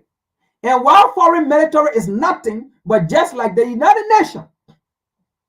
So not just the United Nations, but these foreign military as well have to leave the African continent. Because imagine, look at this. Since they left Burkina Faso, right? Since they left Burkina Faso, since France left, and since the United Nations left Burkina Faso has succeeded. Okay? Burkina Faso has succeeded in defeating terrorists. Mali, they have succeeded in defeating terrorists because the so-called UN is not there, the so-called France is not there to depend on them. And not just that, they were the ones supporting these terrorists. If they are not there, how will these terrorists get the ammunition? How will they get the weapon? How will they get food? How will they get medical supply? Because one time, the Nigerian army told us, Medicine Sans Frontier were the ones supplying medical supply to the Boko Haram. Let's continue here. Now, let's look at another ugly side, okay? Another ugly side of the United Nations, okay? While the United Nations is scratching, let's look at, because it's divided right now as we speak. The United Nations is divided. And because it's divided, that's why it have also crashed. Let's see here again. It got divided over the situation in Gaza and Palestine and Israel, right? Let's see this.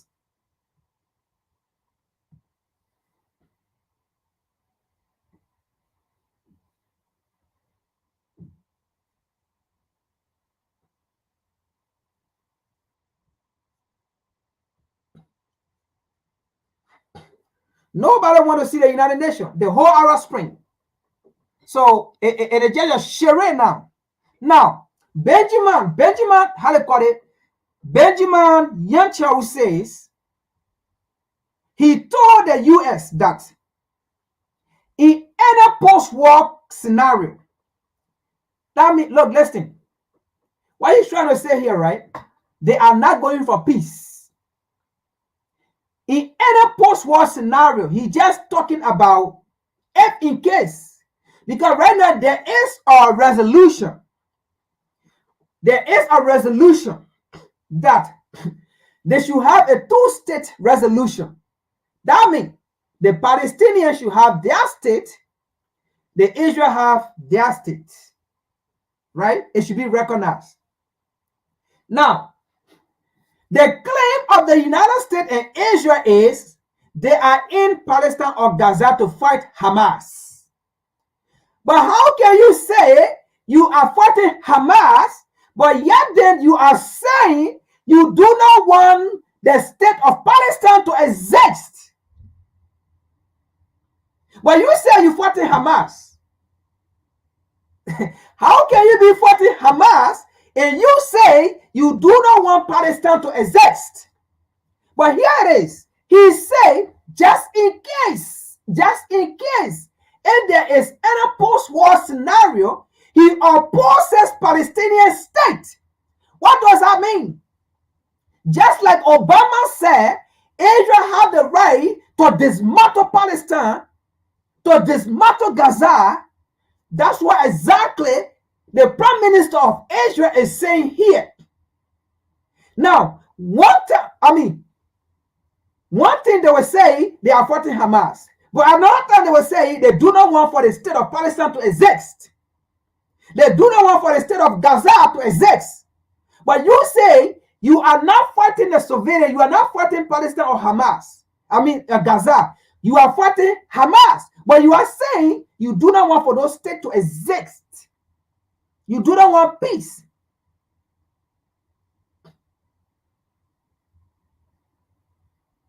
So, the United Nations support, now listen to this now.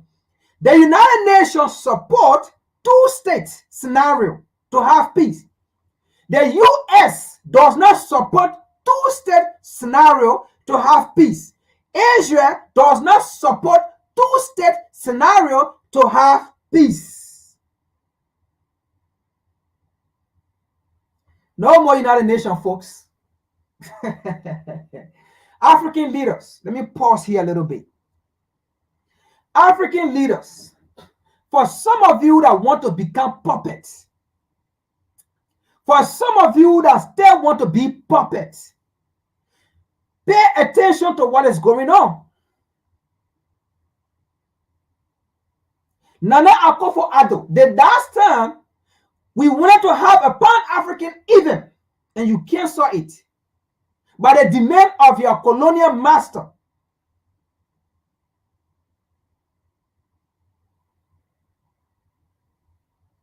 Peter Obi coming from the West to talk about what is happening in West Africa. Julian Malema coming from the South to talk about what is happening in South Africa. Petri Lumumba coming from the East to talk about what is happening in East Africa and to give East Africa policy. And Peter Obi gave West Africa policy. And Julian Malema gave South Africa policy. Whereas Dr. Arakina is coming from the diaspora to talk about the situation in the diaspora and to give the diaspora policy. Pan-African movement right there. Pan-African right there. The 1963 of our 2023. 1963 of our 2023-2024 was right here. It's Nana Akufo-Addo, along with your colonial master. You became the Moravia group, and you deny once again the Casablanca group. But guess what? You did not deny us. Because this time, it is a must that the Casablanca group must succeed. So African leader, pay attention. Those of you who want to work with us, pay attention.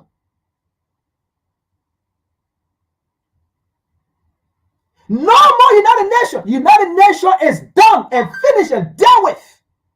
If it come back, then it is because of some of those Negro African leaders who refuse to be free, but rather stay in captivity, to give the opportunity to the colonizer to have fought on the African continent and to bring back the United Nations by looting the African resources. And to help the colonizer to take out African leaders who want true liberation. And to stop African organizations who want true liberation.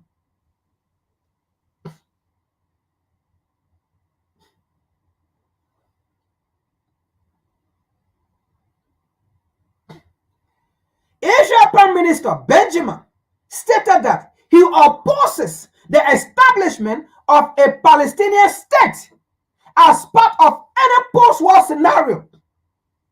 Then how can you say you are fighting Hamas? So do you see how South Africa going to win Israel at the International Criminal Court? I am not calling it International Court of Justice. No, international criminal, because they are criminals. If you can call African people criminals, you are criminals. You are thugs. If you can call African people thugs, you are thugs.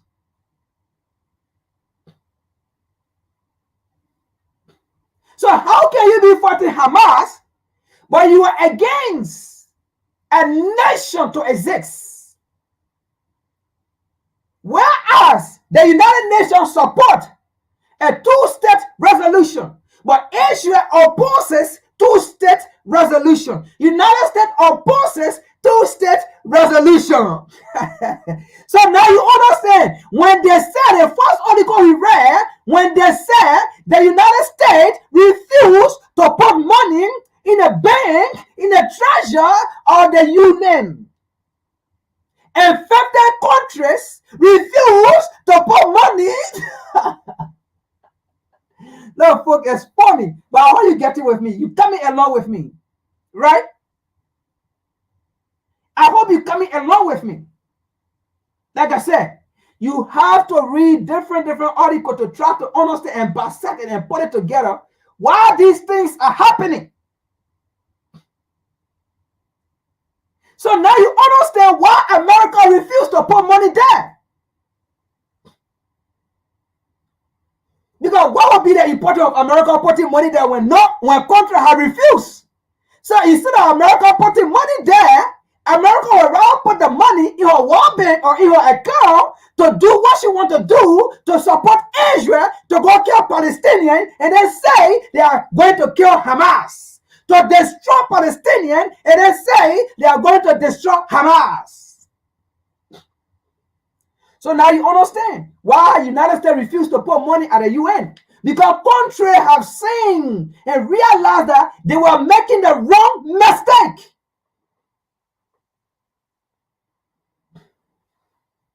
So you see, United Nations divided. Not just, let's see folks, it is not just African nations that are telling the United Nations to leave, but even on the higher stage now. So we went to Africa, right? We left Africa. Now we are coming to their side. Now you see the conflict in there.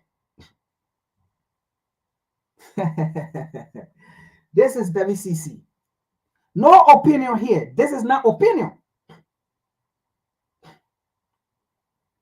Now, listen to this. I'm going to read this again. Israeli Prime Minister Benjamin Netanyahu stated that he opposed the establishment of a Palestinian state as part of any post-war scenario. This announcement highlights deep divisions.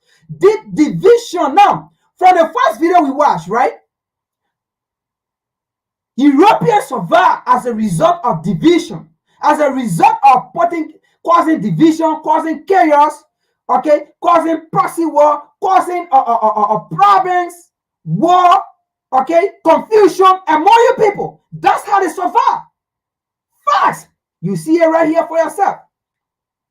And based on history, again, we are not speaking opinion, right?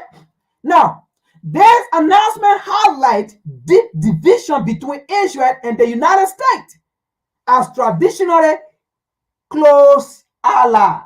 Now, listen to this. I'm going to read this again and I'll tell you why.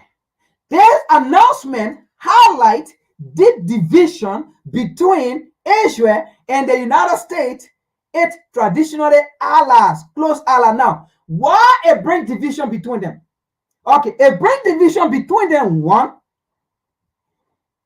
Whereas America is still fighting for her traditionally close ally, right?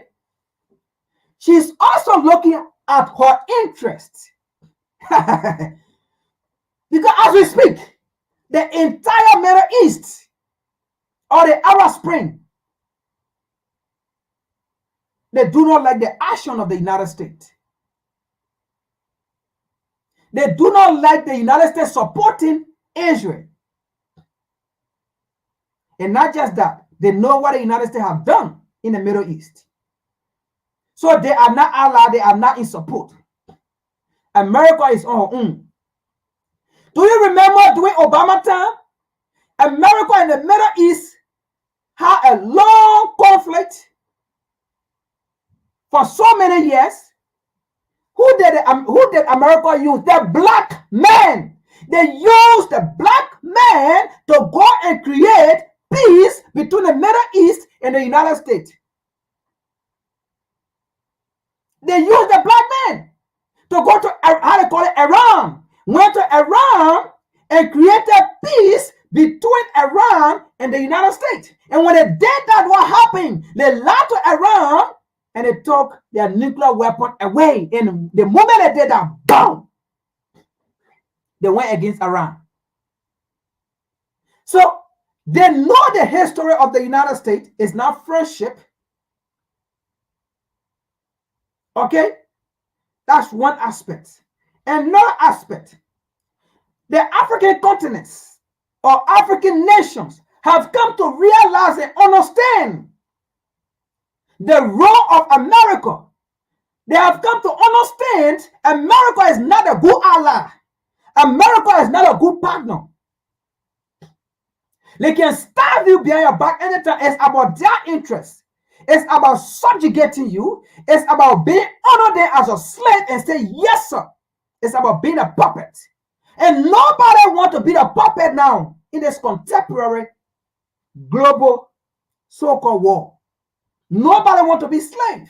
Nobody wants to be honored their friend. So America is looking at that as well. Because she do not have the resources to sustain her population. And for the next generation of Americans to come and survive.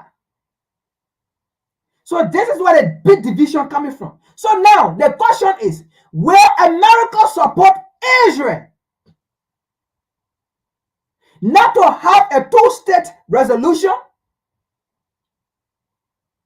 Or will America support the Arab Spring or the United Nations to have a two-state resolution? Because as we speak, the African continent is divided. Yet it's still divided because we still have the Moravian group who still feel that they cannot leave their slave master. Now, some of the Casablanca group have joined the Moravian group. Liberia is the headquarters for the Moravian group. Liberia is the headquarters for the Moravian group because, in fact, we just had another puppet leader. They removed a leader who were making Liberia part of the Casablanca group, and they put in a leader who is going to reinforce the Moravian group. So Ghana, who was the founding father of the Casablanca group, had now become part of the Moravian group. So West Africa is divided. Nigeria, who were part of the Casablanca group, is now part of the Moravian group. So West Africa is divided.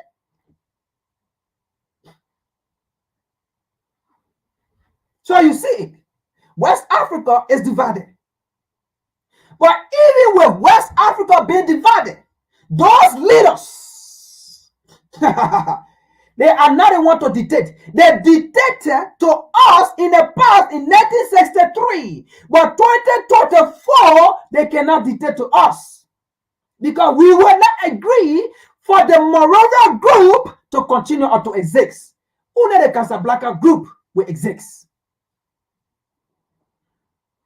And this is where the division between Israel and the United States, whether it will hold or not. Whether America will jeopardize her interest and go for Israel. Let's continue here. Let's see something. It's something that I want to read here. If I can find it.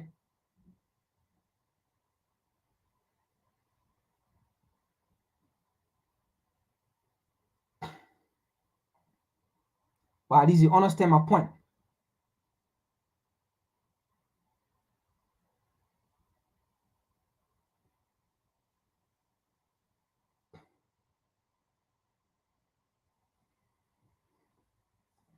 All right, because of time, I can't read it. But at least you understand my point, right? What they said here. They do not support a two-state scenario. And there was another article by the United Nations, that's why I'm making reference to it. The United Nations support the two-state resolution. But the Prime Minister said no. And there was an article, right? The United States as well is saying they are going to back Israel. Even though they did not say we do not support, and, the two-state scenario. But if you say you are going to back Israel, what does that mean? You do not support a two-state scenario, so you are not up for peace. But then you say you are there to fight Hamas, right? Hamas is not Palestine. Hamas is not Gaza. Now, let me take this out here. Again, so you see the failure of the United Nations. That's why the United Nations failed. All right? So you see it, right? How the United Nations have cracked down. So you see how we broke it down, because the United Nations came out to say the United Nations is failed, or they closed because of electricity, and then they kind of brush over it because of funding. All of a sudden, how will the United Nations just go out of funding? All of a sudden, why will Switzerland, Geneva don't have current or electricity to maintain a building, to keep 8 workers in that building? Out of a sudden, folks, out of a sudden. We're not the close. We're not the close. We the same thing for ourselves now. With a reason. We not say we see things for ourselves.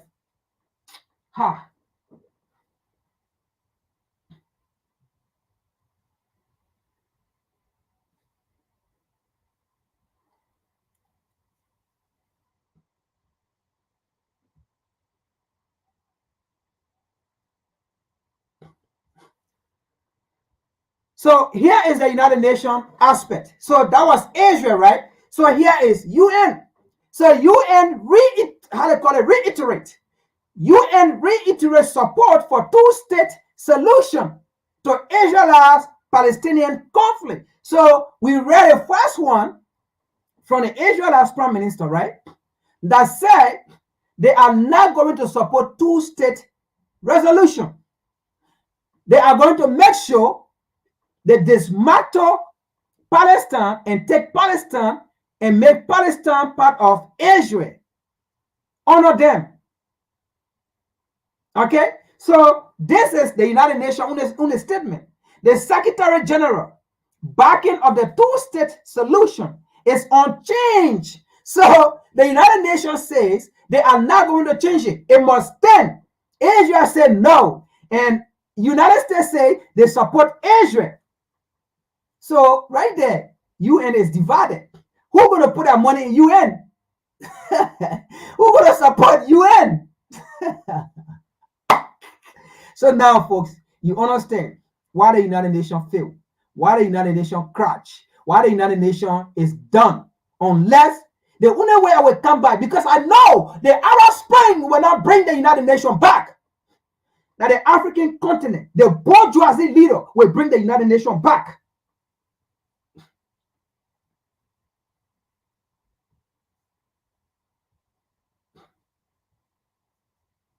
The bourgeoisie African leader will bring the United Nations back. So you see the conflict. You see what's going on. You see what led to the failure of the United Nations. African continent are just saying, no, you can leave. We don't want you. Right? We're tired with you. Go. Stop looting our resources. They are no longer getting resources. So what happened here now? Let me be frank here with this. It's not that the United Nations does not have resources. Okay? This is what's going on. As a stand, there is no guarantee As a stand, there is no guarantee. First of all, you should know that the United Nations is an entity run by Europe and America. It's an organization run by Europe and America. So they control the finances of the UN. Europe and America control the finances. So what happened here is, does the UN don't have money, or has the UN gone broke? Absolutely not. Because, for example, you can take over 60 years, okay, or 50 years to loot the resources of DRC Congo. Then in less than 2-3 months, then you say the United Nations has gone broke. No. They have money. But what happened here is, they are using the if scenario.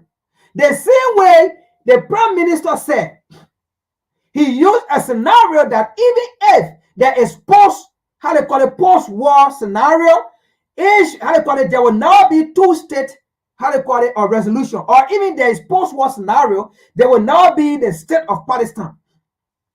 It's not going to happen, right? They use the if scenario. So the United Nations, okay, let's just say the United States, UK, right, or Europe, they also use the if scenario. And that's why they stop. They have the funds. But what happened here is, they are saying, if Africa succeed holistically, but the entire continent not wanting UN, because first of all, in order for UN to operate in your country, you must have conflict. So if there is no conflict in Ghana, the United Nations will not be there. Okay. If there is no conflict in Nigeria, United Nations will not be there. So you are using an F scenario now. If nation in Africa, quote unquote, right, that are under terrorist attack or that are in conflict, if those nations says we do not want the UN, that means there will be no resources coming in to UN. There will be no funding coming into UN, because if those 50 nations who have abstained from giving their contribution to the United Nations, if those nations continue and more nations follow, that means there will be no funds coming in. So because of that if scenario, they have to stop using the funds that they have. They have to stop using the funds that they have to keep it for future use. Or they have to stop using it and then wait after everything and then see if they can come out with new organization. Because at the end of the day, the one who still have the money got the bait. So even if Africa is not yet strong to control resources, is not yet strong to have one currency, still depend on American currency or European currency for exchange of goods and services, they still win because they will still have the money. And that's how they will build another organization. Instead of the UN, they will build another organization controlled by America and Europe, and then come and say it is a global organization. So yes, the UN still have money. There is money there, but they stop it. They stop it. Because you cannot take over 30, 40 years to exploit DRC Congo in less than 3 months. You say you out of funds, you out of supply. When just one UN truck had accident, you have over billions of dollars of mineral resources in that one truck, but you've been in DRC Congo for over 30 years. So tell me, over 30 years, how many trucks you have hauled that worth over billions of dollars, just one truck? How many trillions of dollars you have taken from DRC at just one country?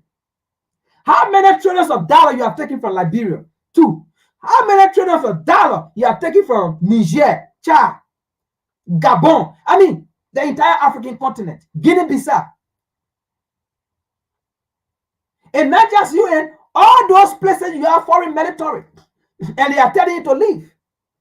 So the UN have the money, but they are going to keep it to see if after neo-colonialism, if this is the last stage of neo-colonialism, if this is the last stage, so be it. But again, they will turn back. Because even if it is the last stage and Africans are still using American dollar for exchange of goods and services, it means they're going to regroup and come back. Now, let's look at the World Bank. It's just a short video, right? Let's see the World Bank.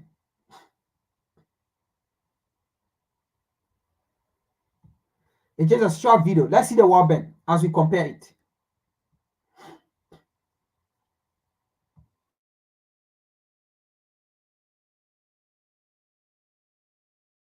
Country that has resources our corporations covet, like oil, and then arrange a huge loan to that country from the World Bank or one of its sisters. But the money never goes to the country. Instead, it goes to our big corporations to build infrastructure projects, power plants, highways, industrial parks, things that benefit a few very rich people in that country, as well as our own corporations, but don't help the majority of the people who are too poor to buy electricity, don't have the skills to get jobs in industrial parks, don't own cars to drive on the highways. And yet those very people, the whole country is left holding a huge debt so that it can't pay for education and social services and healthcare for its people. In fact, the debt is so huge by intent that at some point we economic hitmen go back and we say, listen, you owe us a lot of money. We will identify a third world country that has resources our corporations covet, like oil, and then arrange a huge loan to that country from the World Bank or one of its sisters. But the money never goes to the country.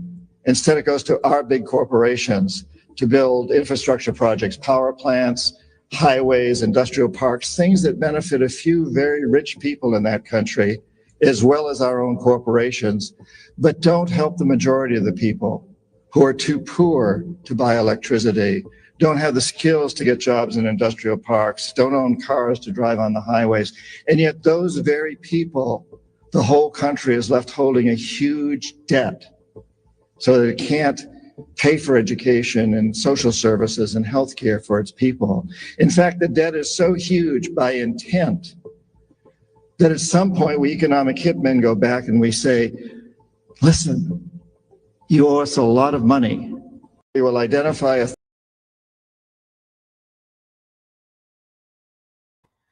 All right, so you see, that's the World Bank. Because of time, I couldn't bring an article to back out our videos, right?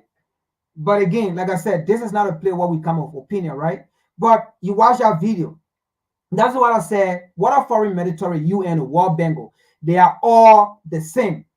So you see what he said in our video. Look, listen. They identify a country they call terror because first of all, who call it terror? They call it terror, right? They identify a terror country. Now, why do they identify it? They identify it because it's rich in resources. They identify because there is something they want. Now, how did they do it?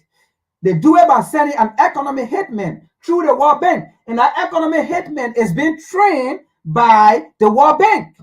Now, this man will go in as a banker, as a loaner, right? But he don't own the money. He don't even own a bank. But he's working for the World Bank. Go there and say, look, listen. We can come and do this infrastructure for you. You can borrow this and more money. Because the issue here is for you to borrow the money. Now, you borrow the money, right? Like he said. And those people, the citizens, right? They don't even have the knowledge of infrastructure. They are uneducated, right? So you borrow the money, you don't even know what you are going to do. And second, when you borrow the money, they put limitation on you. Do not invest that money into infrastructure like education or vocational institution. Because if you invest it into education or vocational institution or even science, right? Or technology, what's going to happen? You're going to empower your people. And the same reason for which they want your resources, they will not get it. Because once we empower your people into knowledge, of how to extract and manufacture your resources, it becomes a problem for them. So they limit you that, look, listen, the money we're giving you, do not spend it in this aspect of your sector in your country. You can spend it here, spend it here, spend it here. But where they are telling you to spend it, it will have no impact on the human development capacity of your country. In fact, where they are telling you to spend it, they will tell you to spend it in an area that will actually and solely benefit them, like the port, making road to go to the mine, where they will attract the resources to the port and to their country. That's how they want it. And then you do not have an economy, right, that will bring back money into the country, that you will be able to pay the loan back. You do not have that kind of economy. You do not have that kind of system. You do not have that kind of population that will work and pay taxes. That's how people work here and pay tax. You work, they take a tax. You go buy, they take a tax.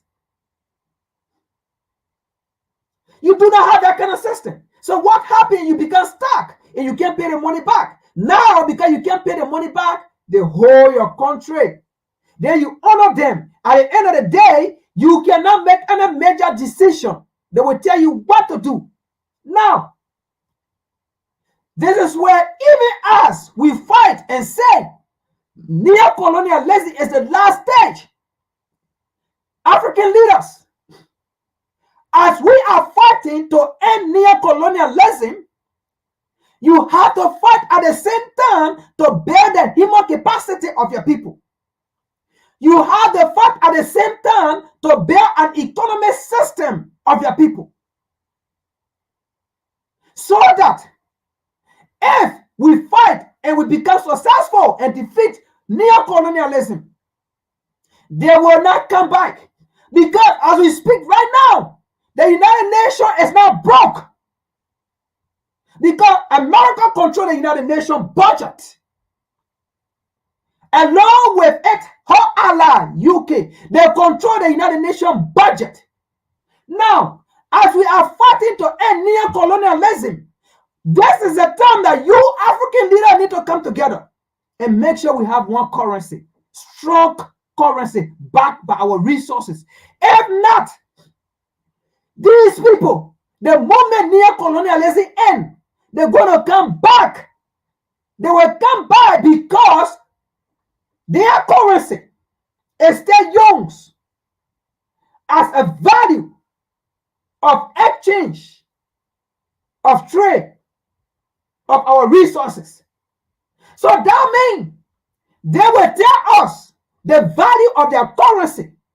That means they will tell us the value of our resources. We still go back effortless. That means they will call the shot because we still use their currency for exchange of goods and services. We still use their currency to communicate. That means we have gone nowhere. That is why they said the United Nations is broke. UN is not broke. But America is keeping that money because they do not know how things are going to happen. Because if the Arab Spring, they unite and they defeat Israel, they have to use all form of means to come back. And when they are coming back, the Arab Spring will not use the United States dollar because they already see them as enemies. They're going to use Africa because we do not have a currency to back our resources. That means we are still divided. We do not even have control of our resources. They will come back with their currency to conquer us again. And that is why one Gambian revolutionary fighter said, if we don't fight rightfully for our independence and our liberation, the colonizer will come back as investors to recolonize us. at first, and I quote from him again, African leaders, if we don't fight right-footed to defeat neocolonialism by building your people, by building your system, by having one army, by having one currency, these colonizers, these colonialists will come back again as investors. This is today's story. Folks, thanks for being on. It's 3:09. We've been here since 1 o'clock. This is today's messages that I have for you. Thanks for being in. Share, subscribe. I will see you all Saturday and Sunday. Peace.